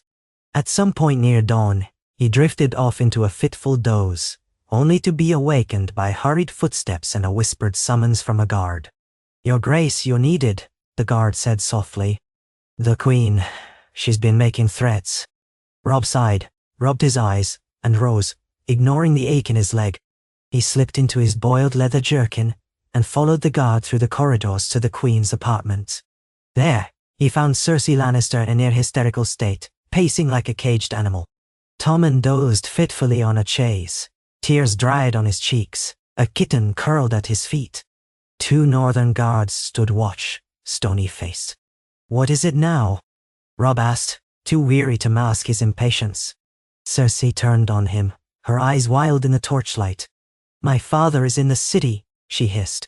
He'll be here within the hour. Send your men to the gates if you dare. He'll have your head on a pike. Robb suppressed a bitter laugh. Your father has not breached the gates, he said. Nor will he. If my scouts speak true, he must bring down the walls first. That takes time, siege engines, men, or a betrayal from within which we are watching for. Cersei's lips twitched into a sardonic smile. I wouldn't need an entire gate. I'd only need 1 turncloak inside your precious host. How many Freys came with you, Stark? They've betrayed you before. He clenched his jaw. The mention of Frey set his anger flaring. He remembered the bitterness of that broken betrothal, the humiliation at the twins, the gossip that Walder Frey had 1 foot in every camp. Lord Walder would have trouble betraying me from the crossing if he doesn't know I'm even here, Robb said tightly, though he was not entirely certain the old man didn't have spies in King's Landing. You might find no traitors after all. Cersei's laugh rang hollow. You poor, naive boy. The game you play is far older than you are. Men have sold out kingdoms for less than the promise of gold. Or do you imagine that all your men are as loyal as your dog here? Grey Wind growled at her tone, stepping closer. The Queen flinched but composed herself quickly. Robb stepped between them. He held no illusions about the purity of his ranks. No army was entirely without opportunists or desperate men who might flip for a promise of riches. But he had no intention of allowing Cersei's poison to unnerve him. My men remember the Red Wedding, he said. They remember the slaughter. They won't sell me cheaply. As for your father, if he tries to break in, you and Tommen will be the first to die. I don't relish it, but I won't hesitate. Do you understand? Cersei's eyes flickered with hatred. She did not reply, only tightened her lips in a thin line. Her expression conveyed what words could not, that if House Stark dared raise a blade to Tommen, she would burn the world if she could. Robb felt an odd twinge of respect, albeit twisted for the fierceness of her maternal devotion. The Lannisters cared for their own. The Starks did too. He left her then, stationing extra guards outside her door. The hours that followed were an agony of waiting. Word came in bits and scraps from different corners of the city. Tywin's men tested the walls in small probing assaults. A few ballista bolts soared over the battlements. Fires started in the lower wards. The defenders, Riverlords, Northmen, and a few city watchmen who had chosen to remain at their posts, beat each one back, though not without casualties. Bodies piled up in the narrow streets, and the stink of death mingled with the sour reek of stagnant water from the city's cisterns.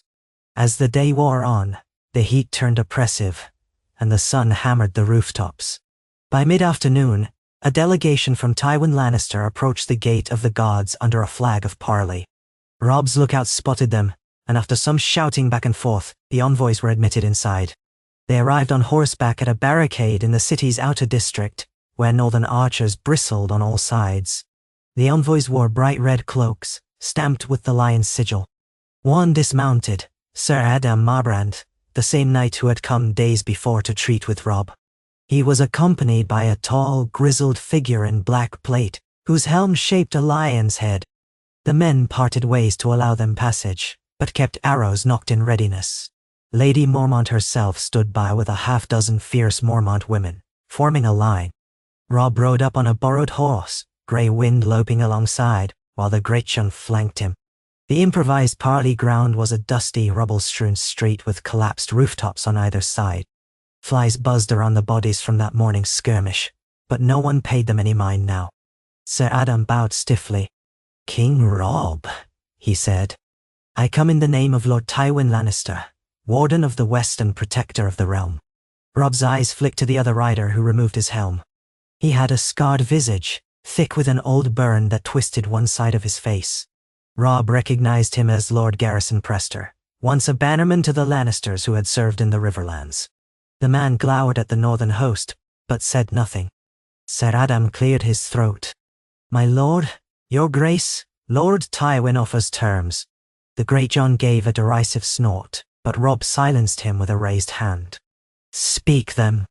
Release the Queen Regent and King Tommen at once and withdraw all northern forces from the city within the day. Lord Tywin will allow you safe passage as far north as the Trident, upon condition you lay down your arms.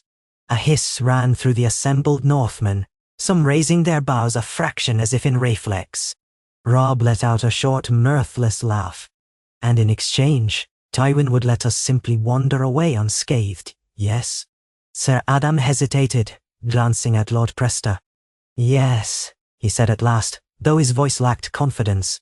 House Lannister demands no vengeance if you comply. But if you refuse, Lord Tywin will take the city by force, and every Northman found within the walls will be hanged as a rebel. Your families will be attainted for treason, your lands forfeit. Nay, Robb hardened his voice. You speak of safety, but I know your lord's ways. The Red Wedding was not so long ago. Words mean nothing without proof. We hold the Queen Regent, her son, the capital itself. Surrender? That's not a wise suggestion, Ser Adam. Ser Adam pressed on, though he looked uneasy. Lord Tywin does not forget your father's execution, and he understands you have cause for anger. But the realm is in dire straits, my lord. The Iron Throne cannot accept your continued presence in King's Landing. If you accept these terms, Lord Tywin will ensure the North is spared further devastation. You might even retain your crown in the North, as a courtesy, though you would owe fealty to King Tommen. Never. A hush fell. The Great John's lips peeled back in a snarl. Our king bows to no southern boy, he growled. We took your city. We'll keep it unless you can force us out. A flash of annoyance crossed Ser Adam's face. King Tommen is the rightful ruler of the Seven Kingdoms. You hold him captive, but the realm will not stand for that. The Tyrells march from the Reach. Lord Tywin's letter riders have already been sent, as well as envoys to Dorne.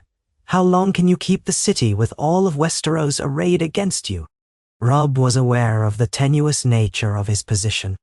He had always known capturing King's Landing was a gamble, reliant on shock, speed, and surprise. And they had succeeded beyond all expectation.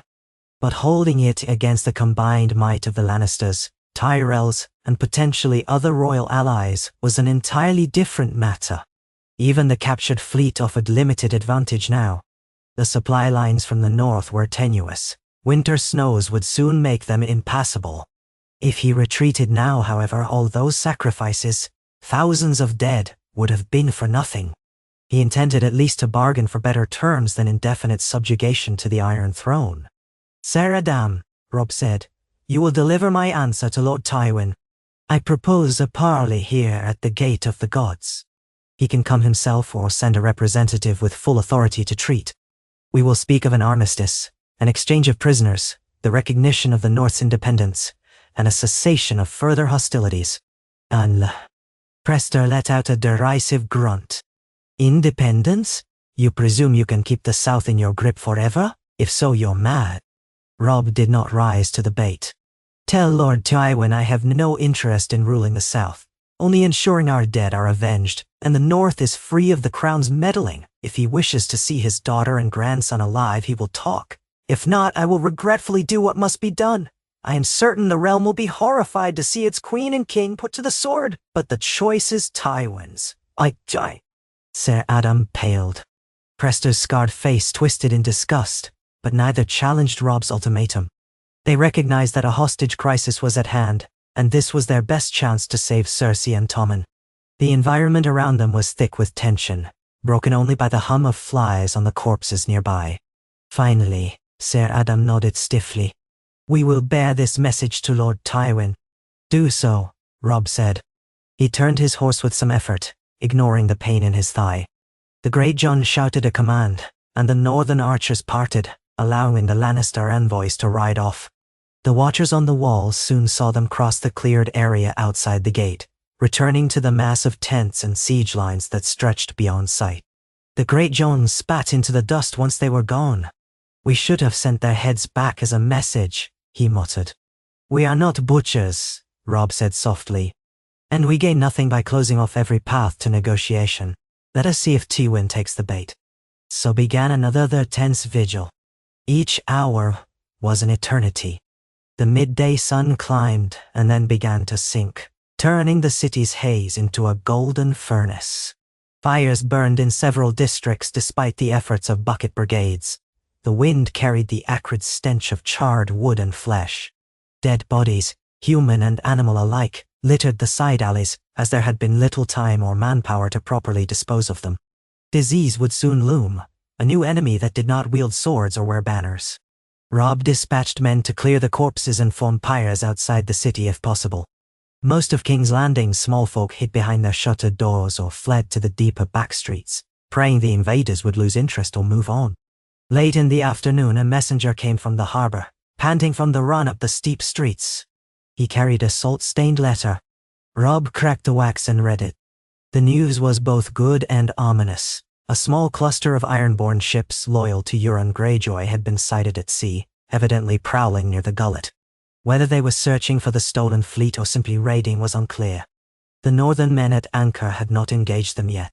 If Euron was sniffing around, that might mean he was preparing to strike. If the city's defenders were simultaneously pressed by Tywin from land and Euron from sea, the entire northern position could be undone. Robb closed his eyes, letting the letter fall to the table in the makeshift war room. He felt as though the walls were closing in. The realms might hover just outside the city's walls, or in the waters beyond Blackwater Bay, each threat ready to pounce. His bold gambit to seize King's Landing had granted a short-lived advantage, but the question was whether it would be enough. Sometimes at night he thought that if only his father or the Blackfish were here to guide him, he would not be standing on the brink of 1,000 disasters. But Ned Stark was long dead, and the Blackfish was besieged in River Run, or so the last Raven had said. Robb was alone, though his mother stood beside him. Ultimately, the choices were his. He forced himself to remain calm. Double the watches on the walls, keep an eye on the harbour. If any sign of Ironborn is spotted, we muster a force to repel them. The city is ringed by enemies, but that doesn't mean we yield. Galbart Glover nodded. Aye, Your Grace. In that relentless swirl of crisis, only a few scattered hours of uneasy quiet intervened. Late that night, as torches flickered along the battlements, a horn's call sounded once again from Tywin's lines, a single low note repeated 3 times. Then a small party with lit torches approached the gate. Archers readied themselves, thinking it might be a trick, but the party bore the white flag of parley. Robb, roused from near sleep, rushed to the gatehouse with the Great John and the others. They found Sir Adam again at the gate, accompanied by Lord Kevan Lannister, Tywin's brother, a greyer and milder version of Tywin, but still a proud lion. Kevan announced that Lord Tywin would agree to a formal parley at daybreak, in the wide field outside the walls. He requested an escort be provided for safe conduct, and likewise promised safe conduct for Robb or his chosen envoys. Robb's men were suspicious, but after conferring briefly, Robb assented. This was, after all, what he had demanded. He would not appear cowardly by refusing Tywin's approach. And if it was a trap, he still held Cersei and Tommen. That must give the Lannisters pause. It was not much, but it was the first glimmer of hope that they might resolve this standoff without King's Landing turning into a mass grave. Kevan Lannister departed, leaving everyone on both sides to wait out the dark hours for the morning. Sunrise the next day was a blaze of red and gold, as if the sky itself were set aflame. Robb rose before dawn, donning his best mail and plate. The burn on his thigh had scabbed over, though pain still twinged with every step. He mounted a horse near the Gate of the Gods, flanked by the Great John, Galbart Glover, Harry and Karstark, and Lady Maege Mormont. A handful of archers followed at a distance, watching for betrayal. Robb's standard-bearers lifted the direwolf banner high, though it looked a poor, soot-stained thing now, tested by the city's fires. At the gate, they found a battered palanquin waiting. No doubt some of his men wanted their king to ride out in regal finery, but Robb dismissed that. He was a soldier, not a peacock. Trumpets sounded from both sides as the gates opened. Robb's small party rode out into the cleared field that stretched beyond the city walls, a once prosperous farmland trampled by the boots of tens of thousands. Across the plain, two large contingents of Lannister men stood in close order, forming a corridor. Their arms shone under the morning light, steel and gold and red cloak fabric. At the far end, near a copse of blackened trees, was a pavilion of crimson cloth with gold trim. Banners of the Golden Lion drifted lazily in the breeze. Robb glimpsed siege engines in the distance, catapults, rams, towering contraptions for scaling walls. The raw might of House Lannister was on full display. He felt a stir of nerves. Each hoofbeat brought him closer to Tywin Lannister, the man who had orchestrated his father's downfall, who had gutted the Tully strongholds in the Riverlands. And yet, if all went well, that same man might be forced to negotiate. Robb firmed his grip on the reins, and mentally steeled himself. The Greatjon rode close, muttering about the number of Lannister men.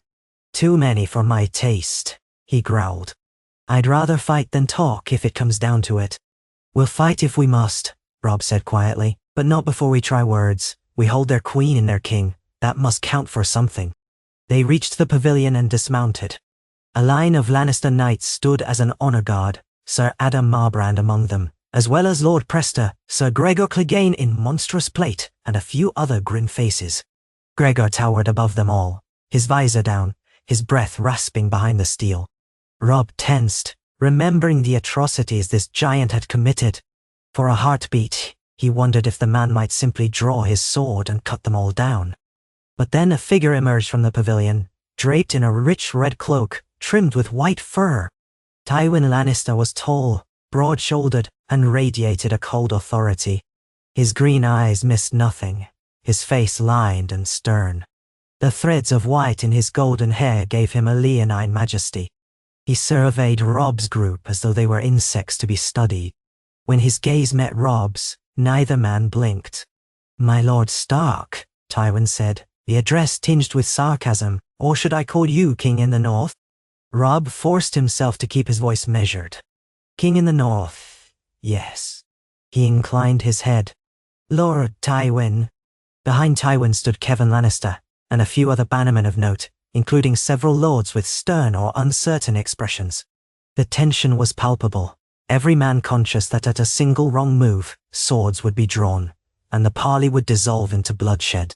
Tywin turned and gestured at a table set inside the pavilion, upon which a map of the city and its environs was spread. "Shall we talk, Your Grace?" he asked, voice icy. "I understand you have my daughter and grandson in your custody. You propose a trade, I presume?" Robb stepped into the pavilion, the Greatjon and the others following carefully. Sir Gregor remained outside, standing watch like a black iron gargoyle. Kevan and Adam moved around the table while Tywin stood at the head. Robb tried not to think about how easily they could all be surrounded and cut down. He had posted archers on the city walls to watch for any sign of betrayal. One signal from him, and crossbow bolts would begin to fly. But so far, no betrayal seemed imminent. Tywin was here to bargain.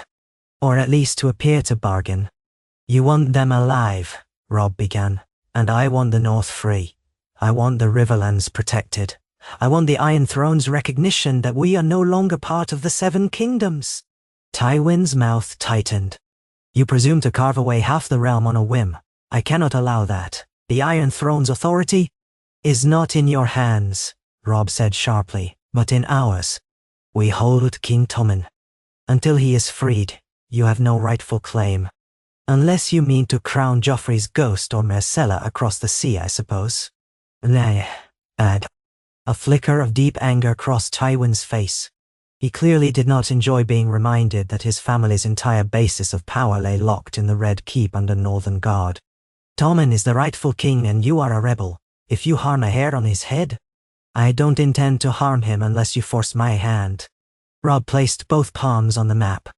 It showed King's Landing and its surrounding fields, the roads leading south, and the sea routes. Someone had drawn in little ink lines to indicate the Lannister positions, the city's gates, the ring of siege engines. "All of this is meaningless if you persist in your war. Thousands will die. The capital will burn, and we'll see how that suits your family's legacy. I dare say. Tywin exhaled. Very well. You have demands. Let me hear them in full. Robb took a breath. We want the immediate release of all Northern and Riverlands hostages currently held by the Crown or by your bannermen, including my sisters, if they yet live. We want a formal treaty acknowledging the independence of the North and the Riverlands from the Iron Throne. Tywin's brow arched. The Riverlands as well. His voice was edged with incredulity. That territory belongs to the Crown. It has for centuries. If we allowed you to peel away the Riverlands in addition to the North, what remains? Half the realm would break off. They follow my banner, Robb said. You declared war on them when you marched your armies across their lands and sacked their towns. They have chosen to stand with the North. He did not mention the divisions among Riverlords, but it was true that many had sworn fealty to him, and the Tully seat was now his mother's birthright. They will not submit to Lannister rule. Tywin studied him for a long moment.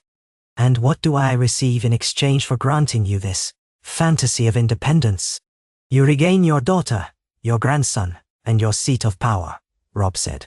We withdraw from the city, board our captured fleet, and leave you to your throne. We will not press further claims upon the Iron Throne if you do not try to reconquer the North or the Riverlands. We can negotiate details of trade, alliances, and so on. But the main point is this. You leave us be, we leave you be. Netzimni. Kevin Lannister cleared his throat. And if we refuse? Robb's eyes flicked to him. Then I kill Cersei, kill Tommen, burn the Red Keep if need be, and we fight to the last man. The city might be rubble by the time you take it back. The Great John rumbled agreement from Robb's flank. We took it once, we'll burn it if we must. A hush fell. Even men accustomed to war seemed unsettled by the thought of a savage slaughter at the heart of the realm. Tywin's expression was stone. For a moment, Robb feared the man would simply call his bluff, risking Cersei and Tommen for the chance to crush the North. But Tywin did not lash out. He studied Robb as one might study a venomous snake, measuring the distance before deciding whether to strike. At length, Tywin spoke, his voice measured. You ask for quite a ransom. The Riverlands are the seat of House Tully, yes, but their lords have always knelt to the Iron Throne. To sever that tie is no small matter. As for the North, if you desire to name yourself a king in your frozen wastes, so be it. But the realm will not sign away the Riverlands so easily. Robb sensed a small opening in those words. Tywin did not outright dismiss the idea that the North might be recognized as independent. That was a shift from the typical southern stance that the Seven Kingdoms were inseparable. If the Riverlords wish to remain with the Crown, let them speak for themselves, Robb said. As it stands, they have bent the knee to me in open council. They name me king in the North and the Trident. I cannot betray them. If you want them back, you must negotiate with them directly. And who represents them? Kevin asked. Hoster Tully is dead. Edmure Tully is said to be captive in the Twins. Your mother's uncle, the Blackfish, is besieged in River Run. Who among them can treat with me in good faith? My mother can, Robb said. She's a Tully by blood. The Riverlords who remain in the city stand by me. He thought of the envoys from House Blackwood and House Bracken, each with centuries of animosity but each apparently united by hatred of the Lannisters. We can gather a council if you like. Tywin's look was disdainful, but he was too cunning to dismiss the idea outright. He glanced at Kevin, then at the men behind him. There will have to be conditions, he said at last, in a voice that seemed to weigh every word. The Crown cannot cede a region as large and vital as the Riverlands without certain guarantees. For instance, that the Riverlords will not ally with foreign powers, that they will still pay some measure of tribute or supply the king's roads. And your sister Sansa, there have been rumors about her marriage to Tyrion Lannister. We must address that. Sansa was forced into that union, Robb snapped. She's no wife to Tyrion, not truly. Tywin lifted a brow. The realm recognized it as legal. Do you propose to annul it? That would be a blow to my son's claim on any Northern or Tully inheritance. Your son is the imp, the Great John interjected crudely. We owe him no courtesy. Tywin's gaze flicked to him. Mind your tongue, or you'll lose it. I am attempting to negotiate. Robb exhaled. I have no interest in Tyrion Lannister's claims. My sister's freedom is paramount. The marriage is null. That is part of the deal, or there is no deal. A silence settled as both sides recognized how many issues lay entangled.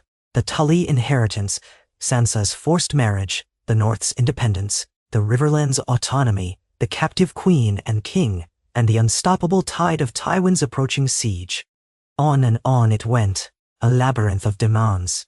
At length Tywin said, I cannot grant all you ask, not without a proper council to ratify it, but perhaps an armistice might be possible, one that spares Tommen's life and returns Cersei to me. In exchange, you will withdraw from the city. We can settle these matters in open negotiations at Harrenhal, or some neutral place. Robb's heart hammered. If he abandoned King's Landing prematurely, without ironclad assurances, everything might be lost. Tywin could easily renege on his promises once he had the city back. You ask me to trust the word of a Lannister? He asked coldly. We only hold the city because we had the nerve to take it. If we leave, how do I know you'll keep to any part of the bargain? The Red Wedding happened under your watch, or do you deny it? Tywin's face darkened. Walder Frey orchestrated that travesty. I only sanctioned the outcome for the sake of the realm. War is war. But if you want an end to bloodshed, I can be accommodating, so long as my house does not lose everything. The conversation spiraled for over an hour, each side circling the other, offering meager concessions, unveiling new demands. Tempers flared. Twice, the Greatjon had to be restrained by Robb's glare when Tywin made statements that sounded too close to threats. The Lannister bannermen behind Tywin occasionally shifted as if ready to draw steel. But the hostage situation kept it from igniting into a final battle. In the end, no final agreement was reached. Yet Tywin did not storm off. He recognized that negotiations were inevitable, no matter how distasteful. They agreed to meet again the following day, with additional representatives, Tully lords, if any could be found in the city, scribes to record proceedings, and more of the Northern Council. They parted with brutal courtesy, each side suspecting the other of treachery. As Robb rode back to the city gates, exhaustion bore down on him. He was no master negotiator, but it seemed the best he could do was prolong these talks, keep Tywin from launching an all-out assault, and hope that some workable compromise might arise. Once within the walls, Robb dismounted and walked alongside Grey Wind up to the battlements. From there, he gazed out over the sprawl of farmland turned battlefield, the Lannister ranks spread like an ocean of steel. So many men, so many banners. And that was not counting the Tyrells or other potential royal forces. If negotiations failed, the city would drown in blood. If Euron's ships arrived, it might turn into a three-way free-for-all. The possibilities were bleak. His mother joined him, stepping carefully around the broken stones. She searched his face, seeing the fatigue in his eyes. What happened? She asked softly. Did Tywin yield to anything? No, Robb murmured, but he didn't refuse everything either. We'll talk again tomorrow. In the meantime, we remain on the brink. She rested a hand on his armored shoulder. We are all proud of you, even if your father. She trailed off, tears threatening. He would want you to save as many lives as you can. You've done all you could, Robb. Dosmahan. He nodded, the weight of the crown heavy upon him. Tomorrow we'll see if Tywin is truly willing to treat or if he'll bring down the walls. I pray the gods guide us. This city is a tinderbox. One spark could set it ablaze. Below, the watchers on the walls busied themselves, occasionally exchanging arrow fire with Lannister sentries. In the distance, that crimson pavilion still stood, though the flurry of movement around it suggested that the Lannisters were preparing for a long siege. Robb wondered if Tywin was inside now, brooding over the map, cursing the upstart boy from the north who held his daughter and grandson. The memory of Tywin's cold eyes, calculating every angle, haunted Robb. He felt no joy in this brand of victory, just the steady pulse of desperation. If the gods were kind, tomorrow's parley might yield a step toward peace. If not, the realm would bleed anew. Night fell again, and the city sank into uneasy darkness. Fires still flickered in the distance, but the main conflagrations had been controlled, at least temporarily. Robb stationed outriders at every gate, watchers in every tower, certain that if Tywin meant to betray him, he might attempt a covert infiltration during the night. But no large assault came. Only the moans of the injured and the mutter of fearful small folk in the streets broke the hush. During those midnight hours, Robb walked among the wounded, men laid out on pallets in the courtyard of the Red Keep. The maesters tended them as best they could, though supplies were running low. He saw good men from the north, their limbs slashed, their skin pallid, their breath ragged. Many would never rise again. This was the cost of war, the cost he had chosen when he had decided to push beyond Moat Cailin, beyond the Neck, beyond the old ways. He thought of how young he was, how unready. Yet no one else could fill the role of king in the north. Responsibility and grief weighed on him like a millstone. Grey wind prowled among the wounded, occasionally laying his head gently against a dying soldier, as though in empathy. Some men found comfort in the direwolf's presence, others shrank away in terror. But none challenged Robb's right to be among them. He offered quiet words where he could, sometimes a small forced smile, but mostly he felt helpless. A king, yes, but even a king could not forestall death. Still, the men raised a faint cheer for him, naming him the young wolf, the conqueror of King's Landing. He felt unworthy of such praise. When dawn broke again, pale and wan, it was time for the second day of negotiations. This time Robb brought Catelyn, as well as a handful of riverlords who had arrived earlier. A weathered knight from House Blackwood and 2 lords from minor riverland houses. They each bore scars from Lannister raids and seethed with a thirst for vengeance. Lady Maege Mormont accompanied them, along with the Greyjohn. Tywin arrived with Kevin, Sir Adam, a slender man introduced as Grand Maester Pycelle, and some scribes. The tension was as thick as the day before. They circled the table and argued for hours over every point.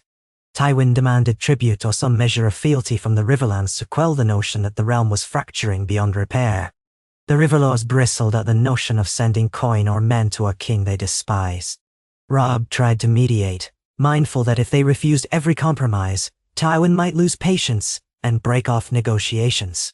Meanwhile, Tywin insisted that the North release Tommen and Cersei before the final settlement was signed, and Robb refused, saying that they were his only leverage. The debate grew heated, with accusations flying back and forth. At one point, Kevan Lannister nearly stormed out, face red with fury.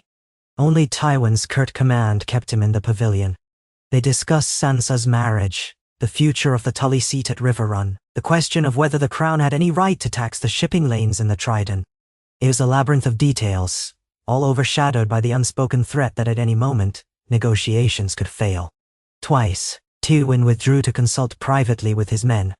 Robb took that time to speak with his mother and the Riverlords, urging them to remain calm, reminding them of the bigger picture, a final peace that might spare the North and the Riverlands further devastation. By midday, they had hammered out a rough framework. Tommen would remain king of the Crownlands, the Reach, the Stormlands, and the Westerlands, while recognizing the North's independence under King Robb. The Riverlands would become a client ally of the North, effectively independent but with certain obligations to the Crown for trade and mutual defense treaties. Sansa's marriage to Tyrion would be annulled. Hostages from the North and the Riverlands would be returned. In exchange, Robb would withdraw his armies from King's Landing, release Cersei and Tommen once terms were ratified, and cease all claims or alliances beyond his own domain. It was not a perfect arrangement, far from it, but it might be enough to avert total war. Tywin insisted that the Riverlords provide some measure of reparations for damage done to Crown forces in the region. The Riverlords roared in outrage, pointing out that it was Tywin who had invaded them first. Catelyn interceded, reminding them that some face-saving gesture might be needed for Tywin to sign the deal. After much rancor, they settled on a symbolic payment, 10,000 golden dragons, a fraction of what Tywin initially demanded. An uneasy hush descended as the scribes began writing down the main points, though no official signature was placed yet. "Tomorrow," Tywin said, concluding the session, "we shall finalize these terms or discard them. I will speak with my men tonight, and you speak with yours. If we reach an impasse, then we settle it by the sword." Nonsense. Robb inclined his head. His mother's eyes betrayed cautious relief, but also the fear that Tywin might be stalling for reinforcements. Still, a deal was on the table. A shockingly bold deal that would see half the kingdom fractured off, but after so much bloodshed, perhaps the realm was ready for a new shape. That night, Robb gathered the Northern Lords and the River Lords in the Red Keep's Great Hall. Cersei and Tommen remained under heavy guard in their chambers, oblivious to the details being hammered out.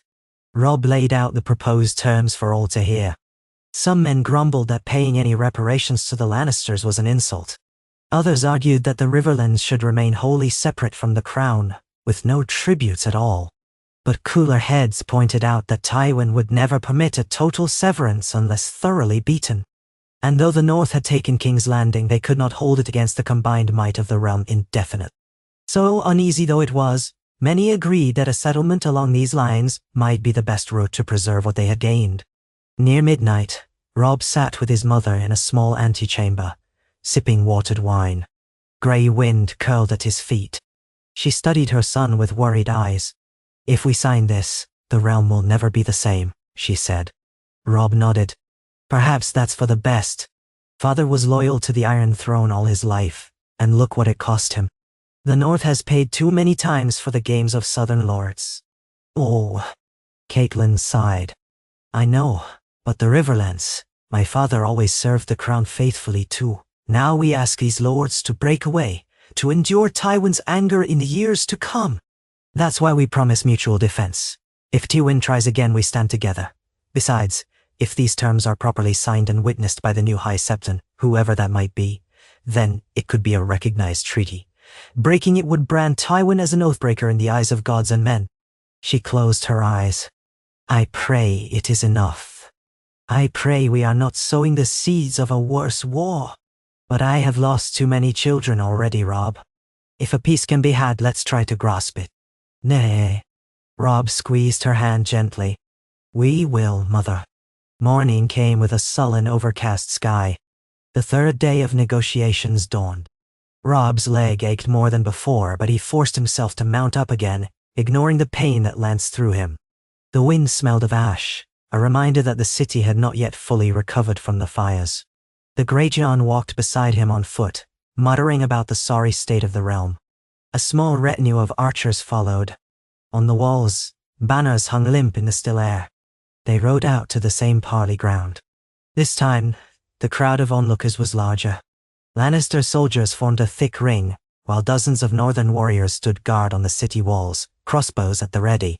In the middle, the Crimson Pavilion awaited, flanked by lines of banners. Tywin arrived soon after, accompanied by Kevan, Pycelle, and a handful of Lannister lords. Robb and Catelyn arrived with the River Lords and their own guard. The tension was a living thing, coiled and dangerous. They set to the final round of haggling. Scribes scratched quills on parchment, writing out the formal language. Every so often, Tywin or Kevan demanded a phrase be rewarded. The Riverlords insisted on clarifications of trade routes, fishing rights, and restitution for burned villages. Tywin demanded that Edmure Tully remain in the Twins until final ratification. The Blackwood envoy countered that a Tully bride or groom might be needed to unify the region. On and on it went, threatening times to unravel. But inch by inch, they drew closer to an agreement. Late in the morning, Pycelle read out the main points in a quavering voice, each paragraph punctuated by a hush. Robb's men listened with rapt intensity, until the old maester reached the final lines. "Upon acceptance, the boy known as King Tommen Baratheon shall remain the rightful lord of the Crownlands, Westerlands, Reach, Stormlands, and Dawn, so long as they keep faith.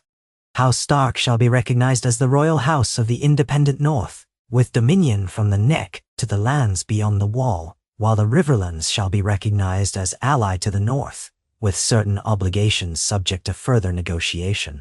Each side shall exchange captives promptly. Each side shall refrain from further hostility. May the Seven witness these terms." A hush fell. Tywin broke it with a thin smile. "Well, it appears we have hammered out a new shape to the realm. Suppose I find it tolerable, so long as certain formalities are observed." His gaze flicked to Robb. "King Robb, "Do you swear you will release my daughter and my grandson upon the signing?" "I do," Robb said. "Once the hostages from my side arrive safely as well." Tywin nodded. He gestured to the scribe, who brought the parchment forth. In the old Andal tradition, a treaty of this magnitude required a sealing in the presence of a septon. With the great sept of Baelor in disarray, they had summoned a lesser septon from the city, who stood trembling in a corner of the pavilion. The man stepped forward with a copy of the seven-pointed star. They prepared ink and quills. One by one the parties began to sign. Tywin signed for House Lannister, Kevin witnessed. Robb signed for House Stark, with the Greyjohn and Lady Mage witnessing.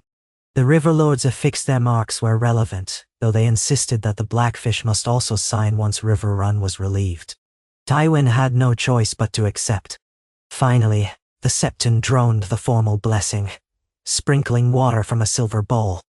Robb allowed himself a tiny surge of relief. A peace treaty, an improbable, precarious peace, but a peace nonetheless, seemed within grasp. The tension in the pavilion eased marginally, men exhaling as though a weight had lifted from their shoulders. Perhaps the realm would not burn after all. Thousands of lives might be spared. Then came the sound of horns, shrill and frantic, from the direction of the sea. Heads snapped around as men realized something was happening at the city's wharves. A soldier burst onto the field from the city gates, panting, shouting. Ironborn ships, flying the Kraken banner, sighted just outside Blackwater Bay. They're approaching fast. An alarmed ripple coursed through the crowd. Tywin's knights looked at each other. The Northmen tensed. Robb stiffened, recalling the rumor of Euron's presence. Had the Crow's Eye come after all, hungry for the same city that Robb had stolen from him? A second messenger arrived, similarly breathless, his face ashen. "Lord, your grace, the Ironborn ships have begun to close in. Our men on the captured fleet are preparing to engage, but they're heavily outnumbered.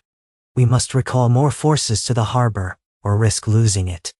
Robb and Tywin exchanged looks. Euron's arrival threatened both sides. If the Ironborn seized the city's port, or burned the entire fleet in a frenzy, the carefully wrought peace might collapse into chaos.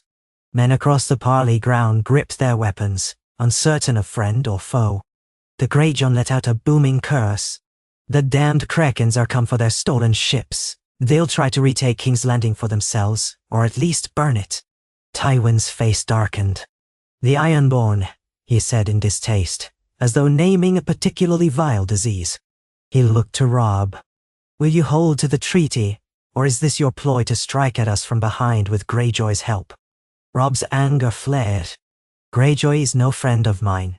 It was his father who rebelled against the crown years ago, and Euron is worse. We took those ships to stop his raids. I expect he's come to take revenge on both of us." Across the field, Lannister knights stirred, muttering about a new foe on the horizon. Tywin's hand clenched on his sword hilt, gaze flicking between the city walls and Robb. "Then, it seems we share a common enemy," he said slowly. "If the Ironborn take advantage of our disunity, all is lost." Robb exhaled. "Then perhaps we have no choice but to stand together. For the moment, anyway. The treaty we just signed can stand as it is, but if the Ironborn smash our fleets and breach the Blackwater, the city might fall to them. I assume you do not want that."